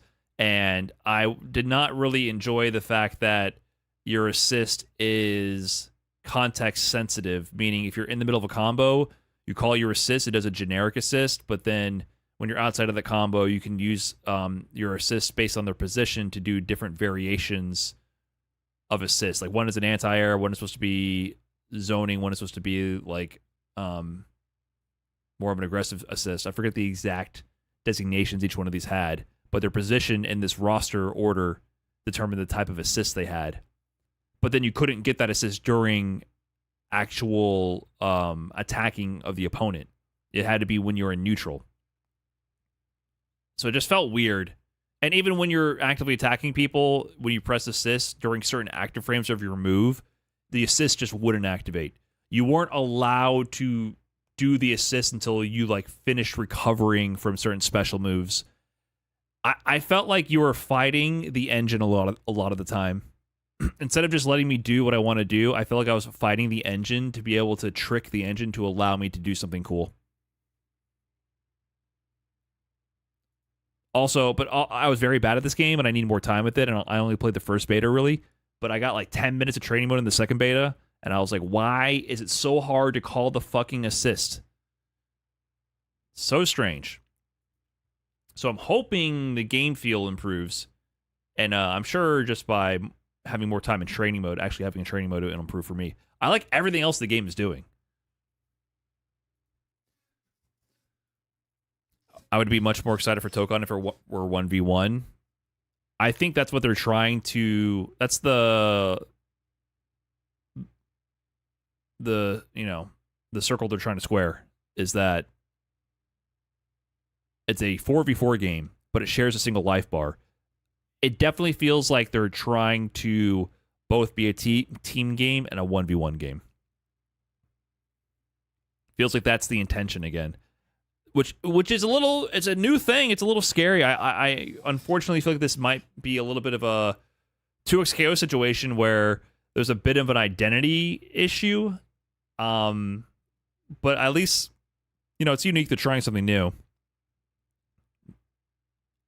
I feel they are aware, ArcSys is aware that a lot of fighting game players are adverse to tag fighters, but at the same time, they're trying to make a product that is appealing to casuals. I just feel like DBFZ nailed it, man. The assists in that game were responsive. It feels very weird comparing this to DBFZ because this feels a lot like DBFZ in a lot of ways in terms of the movement. But DBFZ was so responsive in the controls and the assists were so fluid that going from picking up DBFZ, the moment you start dabbling with DBFZ, pressing buttons and calling assists feels so good. But this game, pressing buttons and then calling assists felt so bad. And I just feel like, again, I think they're scared of letting loose with active tag because active tag is just too much power. I've yet to be convinced that active tag is a mechanic that should be thrown into every fighting game. I just feel like active tag is too much, man. It's too difficult for the devs to develop around it properly.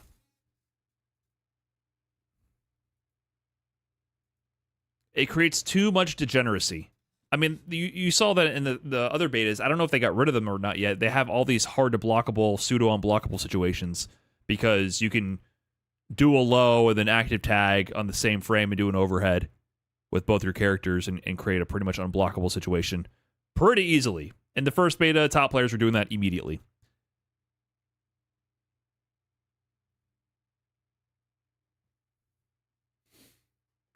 All this discourse over what fighting game should be is making me think most of y'all just need to pick up chess because we don't want active tag unblockables.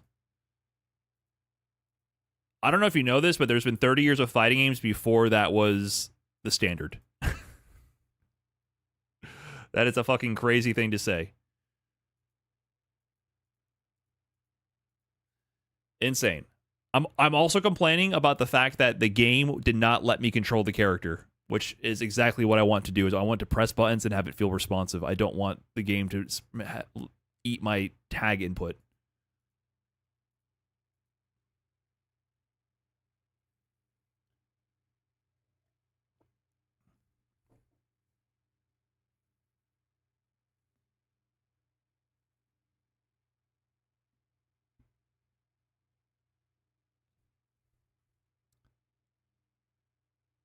What is the best active tag game? Maybe I need to give one of those a go, like BB Tag or something. What is the game that did active tag the best?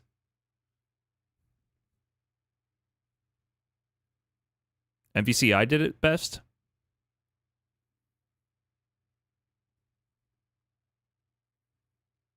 Is that actually true? I missed the first wave of active tag fighters. I was busy playing Street Fighter V. And then MVCI dropped, and I'm like, I'm going to go back to playing MVC3 casually and watching MVC3. So MVCI, listen, maybe I do love active tag, but MVCI spoiled it for me from the beginning by being butt ugly. And DBFZ was just far superior. Yeah, I so much more prefer DBFZ than MVCI. You guys think 2XKO is the best one?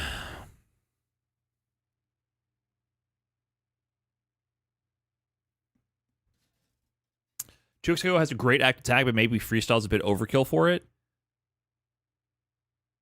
Yeah, 2XKO's done a lot of things right. I mean, they got rid of the hard to blockables. Like, as soon as you tag out the assist, they lose their high-low properties, which I found it insane that this game didn't have that, so I think that's great.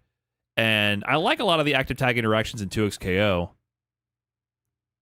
My issue with 2XKO is that I don't even know if they should not have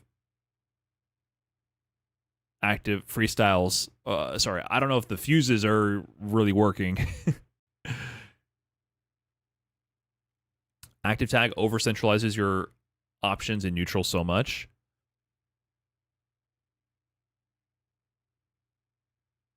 It definitely forces a certain way of playing. But there's cool interactions with active tag. For sure. There's definitely cool interactions. I just feel like it makes it so difficult for developers to make their games both fun and not broken as fuck. It's, to me, still in this era, I just feel like it's such a risk to make your game active tag because there's so much at stake for the developer. That's kind of my opinion. But, I mean, I respect games swinging with it, I suppose.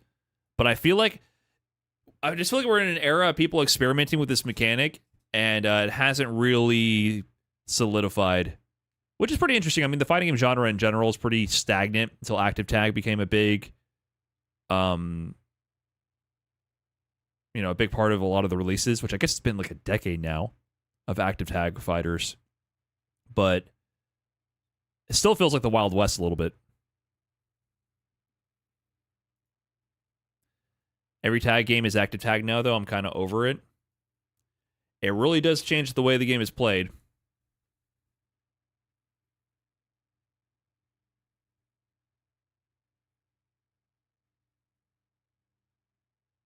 Changes it a lot. Have any active tag games succeeded? Street Fighter Cross Tekken, MVCI, 2XKO. It depends on what you mean by succeeded. Wait, Street Fighter Cross Tekken? Do we consider that active tag? Did you mean BB tag? Is Street Fighter Cross Tekken active tag? I have memory hold Street Fighter Cross Tekken. It's not active tag, right? You tag launch to your character. How did you swap characters? You didn't have assists in that game. You tag launched. You could hard tag and you could tag launch, right? For combo conversions and God, I was tripping for a second. I was like, wait, what? Active tag and Cross Tekken?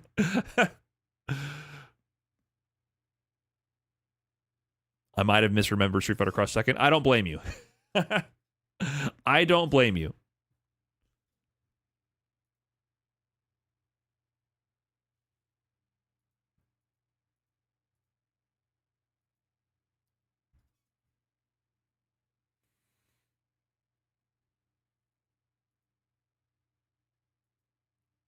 XKO is extremely hard to keep track of due to active tag, though it's kind of bad as a spectator.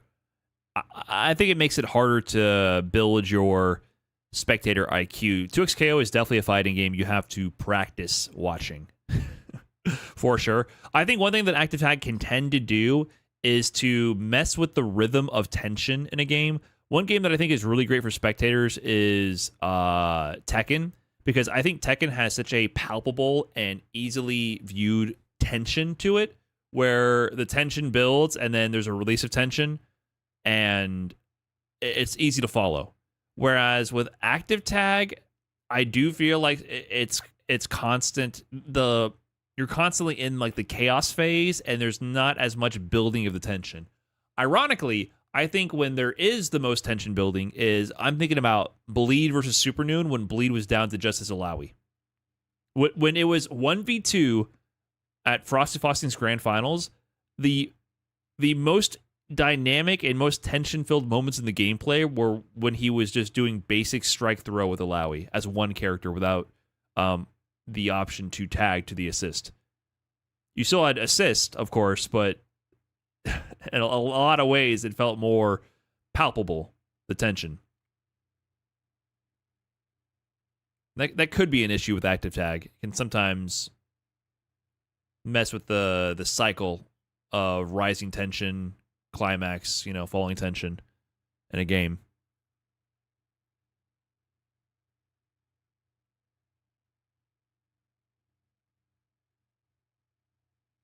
I rely so much on commentators when watching MVC games in 2XKO. Yeah, I mean, you got to kind of study up to really know what's going on in most team games.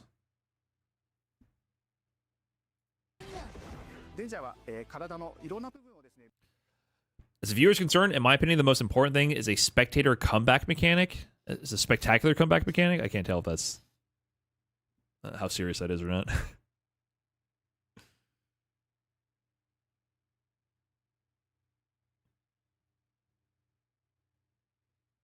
Boo comeback mechanics? I don't think comeback mechanics are inherently bad. Also, I think what a comeback mechanic is or is not is pretty misunderstood. Oh snap! Thorgy 1910 with the R10. I'm not sure why did that not play. The problem is not active tag itself. 2xKO characters have too many mechanics, which on top of the billions of systems, defensive ones too, make everything become mechanic soup at that point, and stomps happen. I think active tag is the greatest contributor, but maybe the fuses add the next layer to that. Either way, I think 2xKO is kind of cool for what it is. I've trained my eyes to watch it, and I enjoy watching the high level of it. It definitely rewards you the more you get into it. It's just there's a very steep learning curve even to spectate.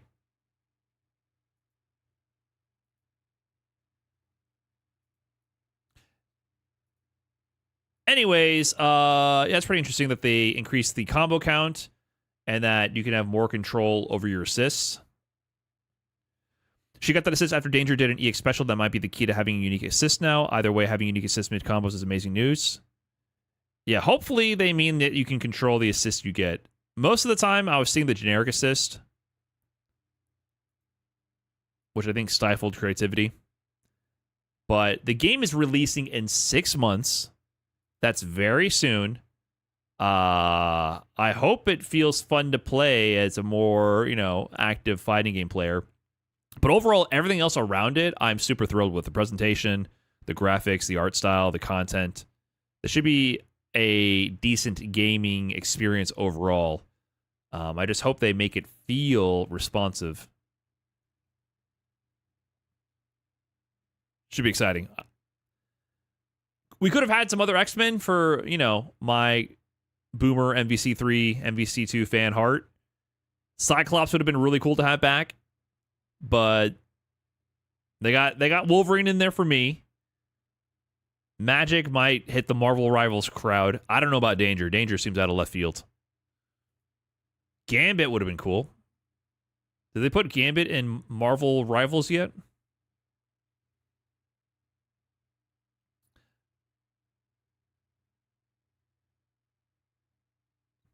They did? Cyclops absolutely going to be DLC. I would love Cyclops to be back.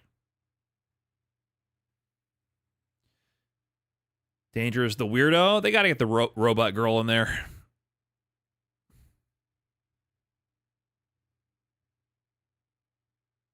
I mean, it's anime Marvel. It kind of makes sense. And I like her gameplay. I like that there's some variety being shown in the gameplay. Archetypes.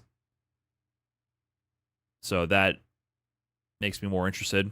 What is is this a new mechanic though? This Team Super? I actually don't even remember what the Team Supers were like.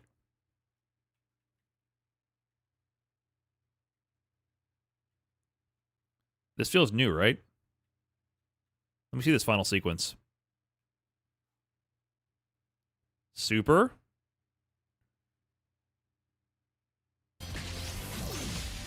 Initiating attack.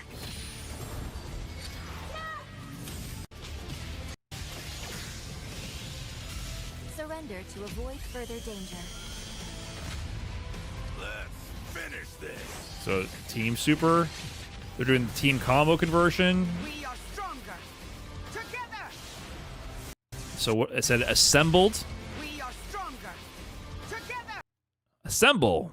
We are stronger together. Storm. Magic. Danger. Wolverine. That's kind of cool. I mean, that's hype. They found a way to more cinematically integrate the supers to be more visually coherent. Trust me, I'm a fan of Team Super and MVC3, where everyone's just independently doing their insane super on top of each other. I actually love that. I think it's so jank and funny looking, and the chaos of shit everywhere on the screen. But this makes sense from a more cinematic perspective, right? They sort of integrated the supers together in a way where it seems like they're actually doing that anime team attack, even though you can combine your own teams. So they have to design them in a way where they can kind of flow into each other. So I think from this snippet, it looks like they did a pretty good job.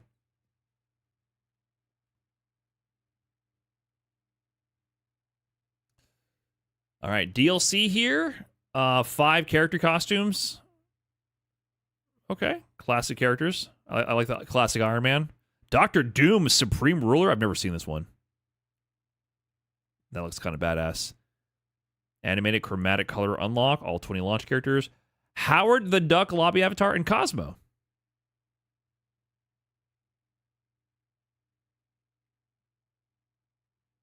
All right, whatever. Cool. Marvel Tokon. This did make me a bit more excited for the game. I will definitely be checking it out. I hope it feels crisp and cool. And I just need more time in training mode.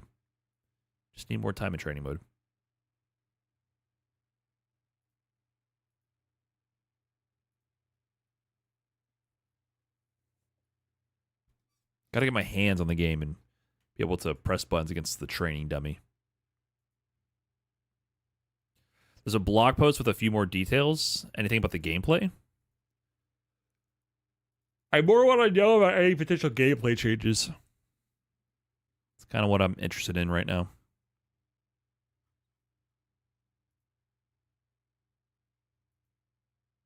New character trailer for Avatar just dropped. Let's check out Avatar. Okay. So much going on. Did they put that on YouTube?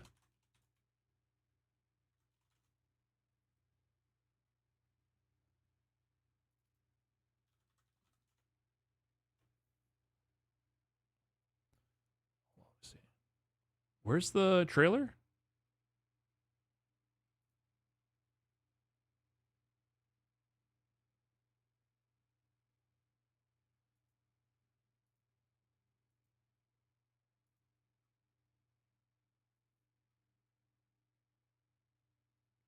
Does anyone have a link? I can't find this. I know it's coming out today. It is coming out today. Okay, thank you. Thank you, guys. It is coming out today. That is for sure. Avatar Fighters. This is the channel. Oh, my God. They got cooked by the fan channel. Only 4,000 subscribers. This is the official channel. They got no check mark. It doesn't say Avatar Legends. Dude, the other channel is so much more official. Are you kidding me? Are you kidding me? How is this not the official channel? Cooked, dude. Avatar Legends. The clean ads and everything. No extra characters or filler in there. 3.2 million subs. The check mark. Meanwhile, this is on a random channel. No check mark. No nothing.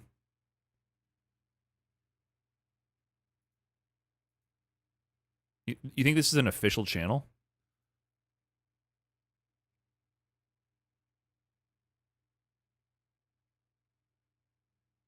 This is the home of the Avatar Braving the Elements podcast. Oh, these are the voice actors? The voice actors made a podcast around their job?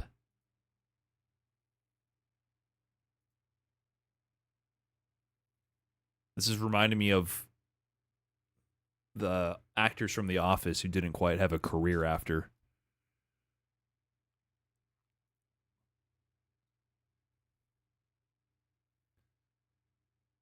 $153 episodes. How does that work? Favorite characters of the entire How does it work? Like, how do you keep having content? Do you make money from that? I don't know the business economics of podcasting. I know I have a podcast now, but I'm a YouTuber, guys. YouTube is very simple. If people click on your videos and watch and you serve them ads, you make a few pennies and it adds up. It's very straightforward. Podcast, I don't understand what's going on with that ecosystem whatsoever. There's so many podcasts out there, and there's so many people who put out content for so long on hyper niche topics, and they gain a dedicated audience. But do they get paid? Do they make money? They spend money on marketing and equipment, and I just don't understand any of it. I don't understand. When I was trying to start the podcast initially, I was like, what the fuck is a podcast? Where do you host it? How do people access it? Very strange. And so now I'm partnered on Spotify now. I did finally get the Spotify partnership, and basically their ad revenue is just like YouTube. You get paid if people with Spotify Premium listen to it by their watch time or listen time, and there's ads. So like it makes sense to me. But my podcast is on an RSS feed that you can listen to it on Apple Music, and you can tune into it from different platforms that host podcasts, right? That you can use as a podcast front to stream or download your favorite podcast. I don't get anything from that whatsoever. It doesn't. I get nothing from that. So it just makes me wonder the whole economics of this all. Are any of these people making money?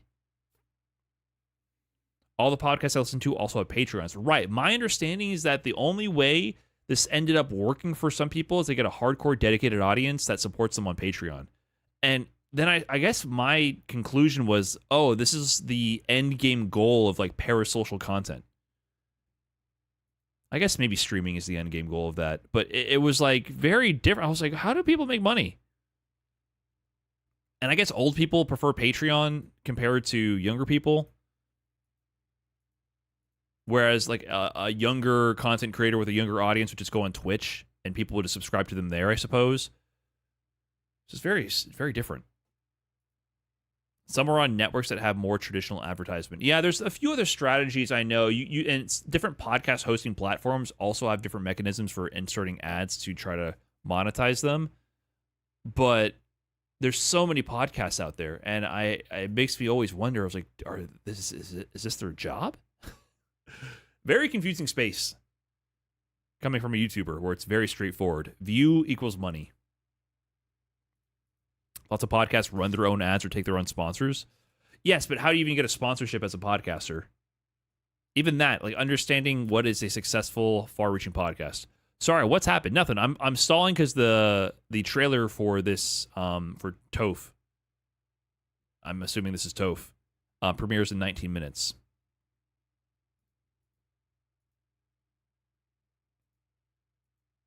I know nothing about Toph. Is that one of the main characters from Avatar?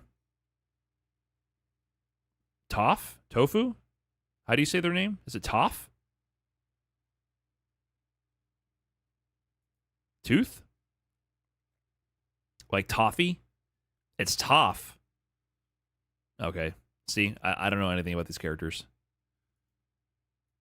Rhymes with cough, Toph.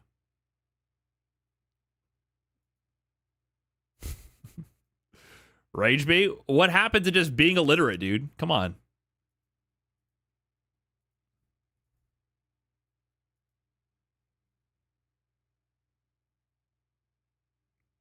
Or is it tough?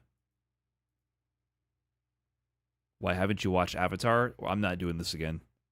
I'm not doing this again. I'm in my 30s. I'm not going back to watch this show. I'm not doing this. You guys you're not going to convince me.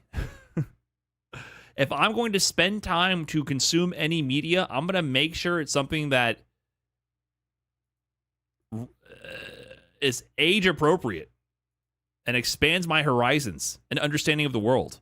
And while I do agree and I do hear you that the show is very, very powerful and well written and has complex themes and all of that, I get you. I'm not watching it.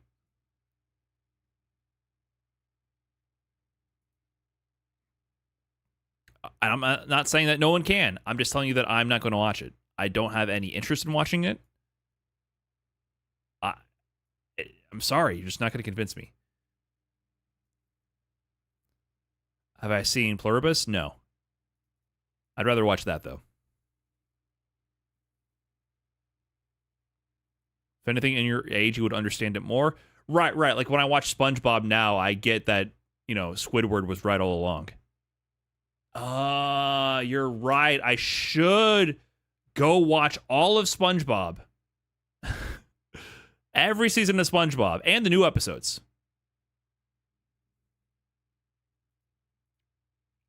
I could try reading a book. One of the classics. Brian, too good to watch Paw Patrol.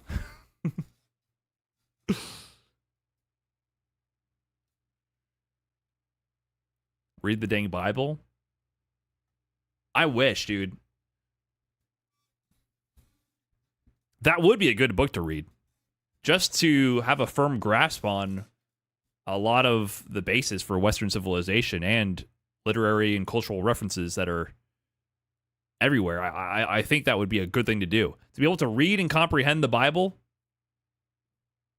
God, what a project that would be.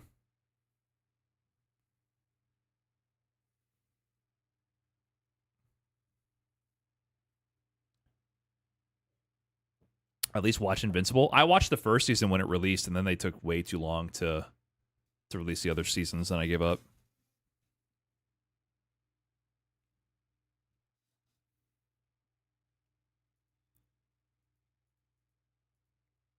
Kai Cenat arc. Bible reaction video with Rob TV. Hold up.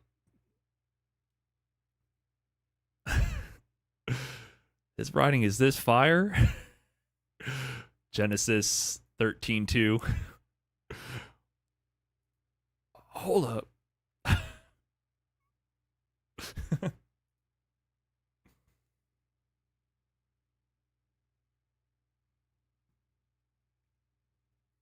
What do you mean too long? They are rushing them and quality of Invincible is dropping because of it. How many years was it between season 1 of Invincible and the next season? There was a huge break between season 1 and the other ones.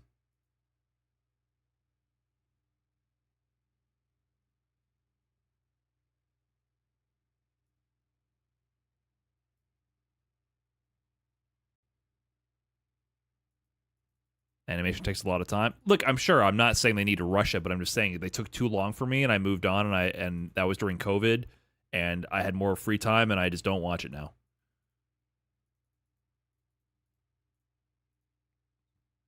I'm not saying they should change their process and make the animators crunch and lower the quality to cater to me. I'm not saying that. What up, Rob? Hey, we just cooked up a crazy proposal. What up, Rob?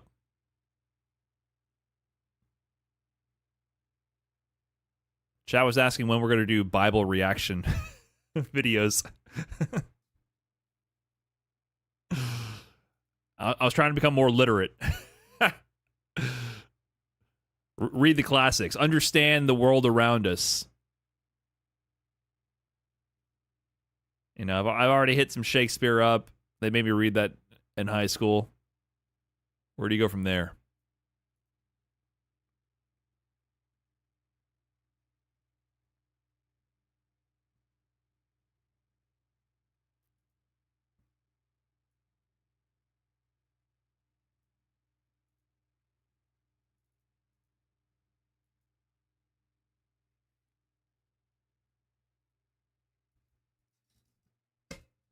Anyways, what's up, everyone from Rob's stream? I was actually going to wrap it up, but we're kind of stalling because I want to check out this Avatar Legends.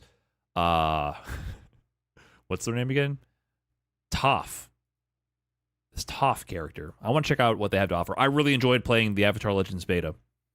It was the most fun I've had with a new game in quite some time. So, they're 13 minutes away. We got to stall for 13 minutes.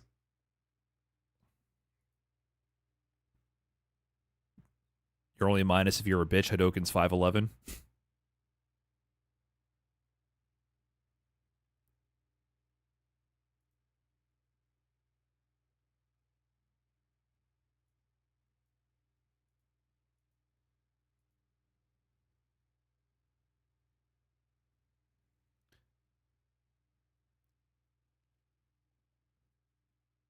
I took a course, Bible as Literature in college, lasted 2 semesters, and we treated the Bible as more of a work of fiction. Was a pretty dope class. Yeah, I do think if you want to have a rich contextual understanding of most of the classics of Western literature, you do need to have done some some homework. I think it actually would aid you in that. Avatar Fighters, hold up.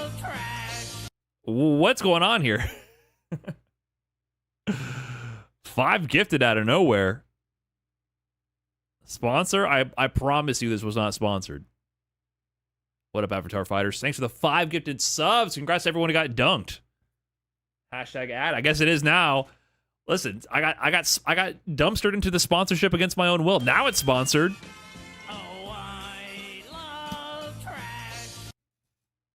What up, Avatar Legends? We're here watching the Toph character reveal.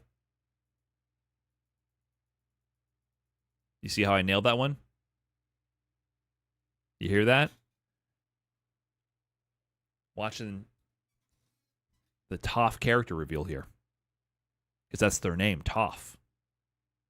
And I knew that from my favorite television show, Avatar, The Last Airbender, which I do watch, have and do and will, and consume the adjacent products. Sugar Armor, thanks for the gift to sub as well. Appreciate that.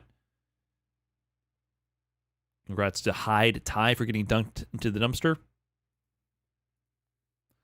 Pronouncing it correctly in front of the sponsor. I see you. I can't mess with the bag. Apparently, I get gifted subs if I shill the game.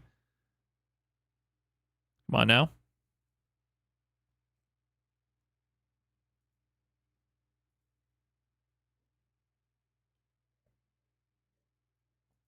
They might go for a refund if I mess that part up.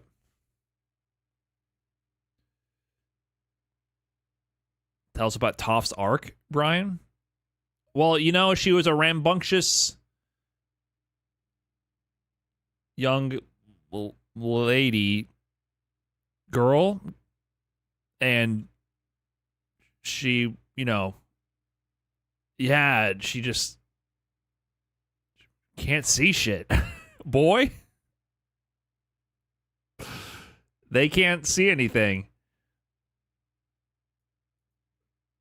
And that caused a lot of anger to overcome their challenges despite their setbacks. And so they proved to never show weakness and become strong, to not feel like a burden to those around them. And therefore, they have a chip on their shoulder. And because of that, when they encounter Aang, the last Airbender, by the way, you know, he's effortlessly talented and powerful. Whereas she had to work so hard to achieve her level of strength despite her setbacks, and that causes friction with the two characters. One who is, you know, really working hard to overcome their adversity, and one who is just taking for granted. Or I'm just going off the fact that she's right here. She has a little bit of spunk in the body language, and she's blind. That's all I'm going off. I don't know. I don't know. Almost, but not quite. Is he reading ChatGPT? No, man.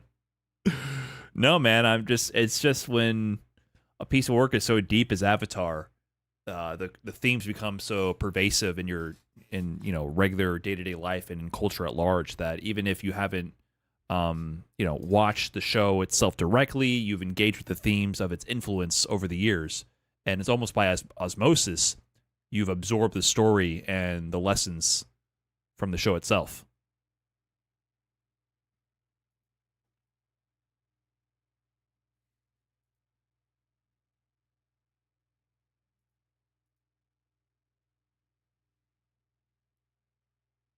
Please just release the trailer, guys. We know you're watching. Make it stop. Am I wrong here? Come on now.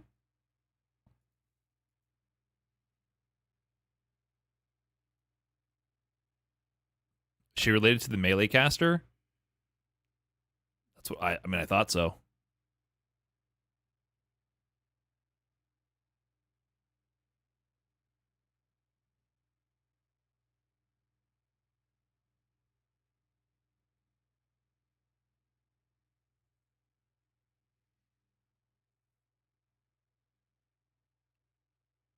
Oh my God, Toph, this is the moment I've been waiting for. Me too, man. They're finally here, Toph. It is Toph, right? Toph, like toffee. I want to say Toph so bad. I really want to say Toph.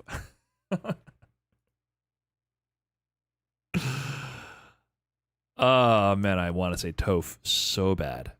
Tough. Like toffee. Because she's tough. Not tough? She's not tough. It's not tough. It's tough. Toff like coffee, not tofu like tofu. Both are good. I'm down with both.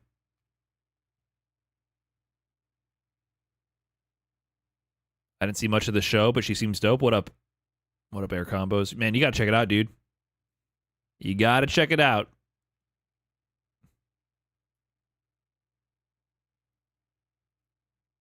In fact, I have the best channel for you to watch it right here, man. Avatar Legends. I mean, TNS is doing their thing, man. They got 2XKO going right now.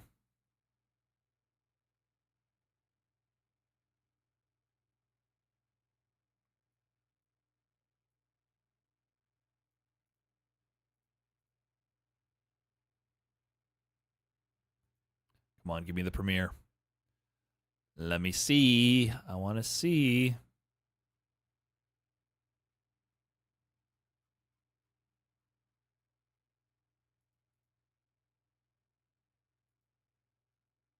Yeah, TNS is a cultural institution in the fighting game community. They do mad work.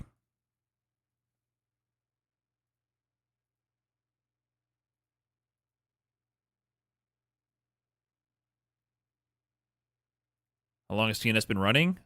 I mean, depends on if you count the locals back in the day, man. They've been doing it for decades. I used to go to TNS monthly meetups in local tournaments in Florida. Tampa Never Sleeps used to be based out of Tampa. Like, Tong used to run locals like that.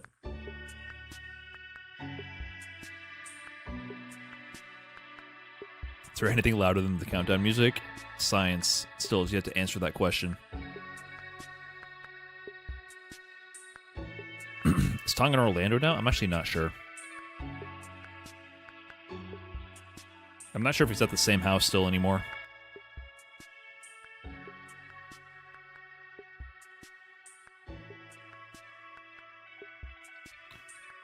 Okay, let's see it. Oh shit, my ad's about to go off. I snoozed it for you guys. I was not paying attention to my ad countdown. Toph! Avatar Legends. The fighting game. What do you got?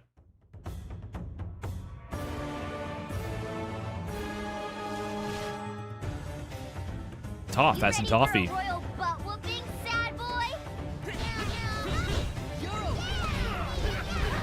Okay.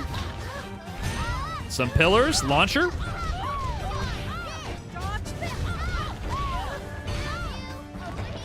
Oh, she's bringing the rock to the party. Okay, I see.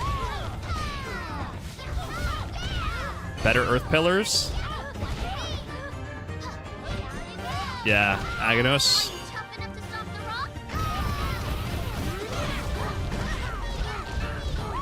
Oh, the dude shows up there to help. Big fella watches you climb over the pillars. Okay, there we go. Suited up. We just saw that. I know what that's referencing.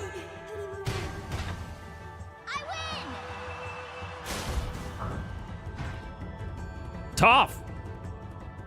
Okay, I like that. She's a bit more grounded. Bit of a brawler. That might be the end of it. It might just be short and sweet character reveal. Okay, we'll watch it again.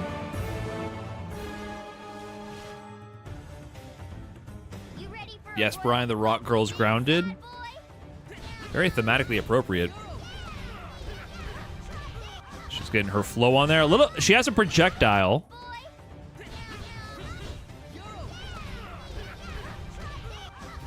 So, enhanced pillar, launch combos.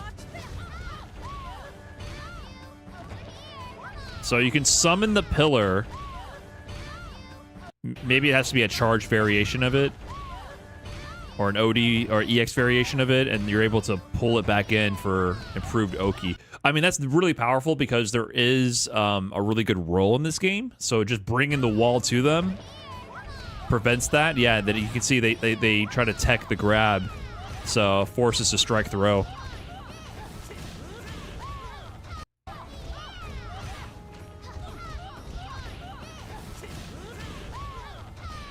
So what is this? What is she doing to start here? She has some kind of rock slide that went underneath Zuko's projectile? Or did it armor it? Should I just tanked it, looked like? Oh, I should read. Armored flow, better armored flow movement. Okay, so she gets armor. That might be really good because people put out a lot of hitboxes in this game. And the opponents she's fighting are playing a lot more grounded and less chaotic, but you can fill the screen and do big jump normals, so that might be pretty powerful to just blow through that. Badger Mole, better Earth Pillar. So why is it better? Does that give you the wall? I wonder if you just don't get the wall without the Badger Mole fuse.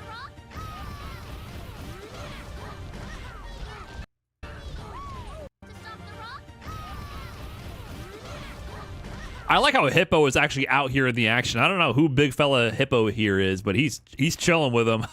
I enjoy that. So what happened here, though? Look like a parry or an armor starter to this. So a better platform ride. They get on the platform, you get the combo.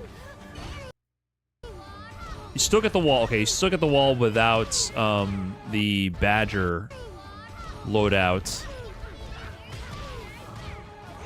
It's hard for me to interpret what this one does for Toph. So I'm not sure if you have access to this large pillar at all with the other characters or not. Better platform ride. So that one obviously moved forward, but I don't know if you get the standing platform at all with the other characters. But I'm just glad you can do cool shit in this game. Like, this is cool. You summon this big-ass platform, and you can just stand on top of it and beat the crap out of each other. So there are abilities you choose before the battle starts. Yes, so each one, I forget what the name of it, sorry, I forget the name of what this is. Each character has 3 different loadouts, which are like, they're not an assist, but they change the properties of the character, and they associate them with other characters from the Avatar franchise. So what they're showing here is 3 different properties that you can choose by selecting the loadout. And so the first one, they got armor on their moves, able to move forward with armor and tank things. This one has better Earth Pillars. I'm not sure if that makes the Earth Pillars last longer or have the property for pulling them in. I'm not sure. And it seems like she might get this unique pillar with Hippo, better platform ride, where you can go up and like maybe actually move towards them, extend combos easier.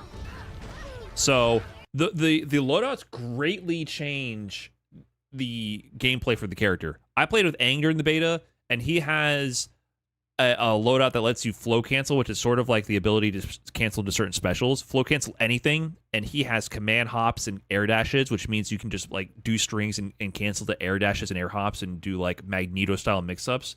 One of the loadouts allowed you to have a rolling attack move, which could also corpse hop, and like he would sit on his cloud and go left and right, and he can hop over people, and you can steer that in one of the loadouts, meaning you can get meaty on top of people and go left, right, and just ride meaty.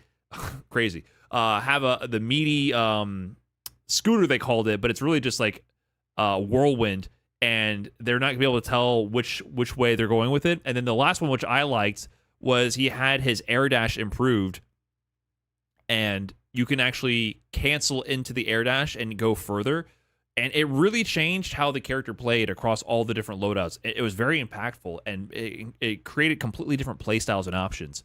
So I really liked that about the game, where it felt like there was going to be a ton of discovery for the game. Even within one character, you're going to have people who play totally different and have different approaches and strategies between characters. Now, over time, of course, I think that'll end up getting maybe solved to a degree, or maybe there'll be one option that's clearly better than the other. But there's a lot of variety. So It was very interesting. I really enjoyed that aspect of the game. More than I thought I would at first. It was more impactful than I expected it to be. So what's going on here? Hold on. I didn't even notice this one. So in this interaction, she slides away. So she has some kind of slide, and then she's bringing them in on a sort of moving rock walkway here. But Aang is doing, this is the scooter, by the way, that I was talking to, where he can ride this whirlwind and cross people up. Seems like she's actually pulling him in at the same time, but has armor?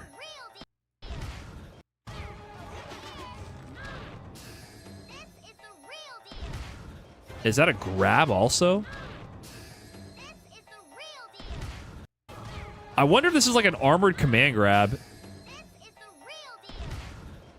I can't tell how this is being activated, because it might be a command grab.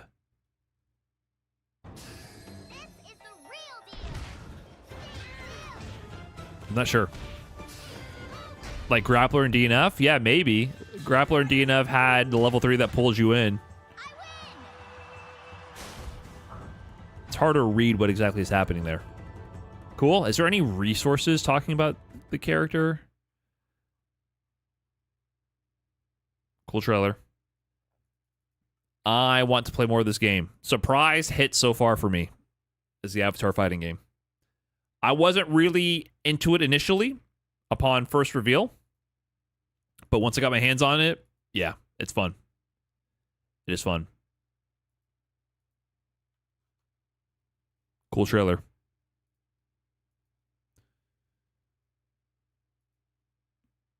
Smear frames are great. Yeah, the animation did look a little stiff to me at first, but it flows very well when you play. Parts of the animation look amazing. Sometimes it looks a little strange with, I think, the character models sort of not falling as naturally as you would expect based on the environments and the actions that they're going through. So part of it looked a little stiff at first, but in practice I think it flows amazingly well. And the actual frames are straight out of the show. What are the inputs like in this game? Motion inputs. I don't really remember if there's any DP motions or any 360 motions, but it's a motion input game.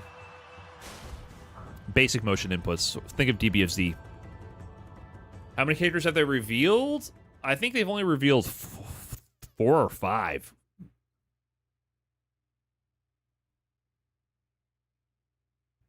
No charge moves? None so far that I recall, unless Korra had one. This is the 5th? Yeah. Aang didn't have any charge moves. There's a lot of complexity. It's actually really complex. There's a lot of depth and complexity. Aang was crazy. I think the only thing that was a bit of an outlier was Zuko, which seemed a little bit too belligerent and powerful with just crazy cross-up hitboxes and fireballs. Like, the hitboxes were just crazy in the beta. But Aang had so much complexity. Like, I just want to go back to training mode and play Aang. He seems very cool.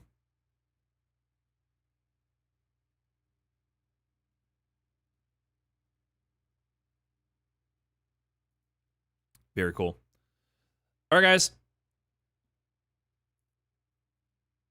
There was one last thing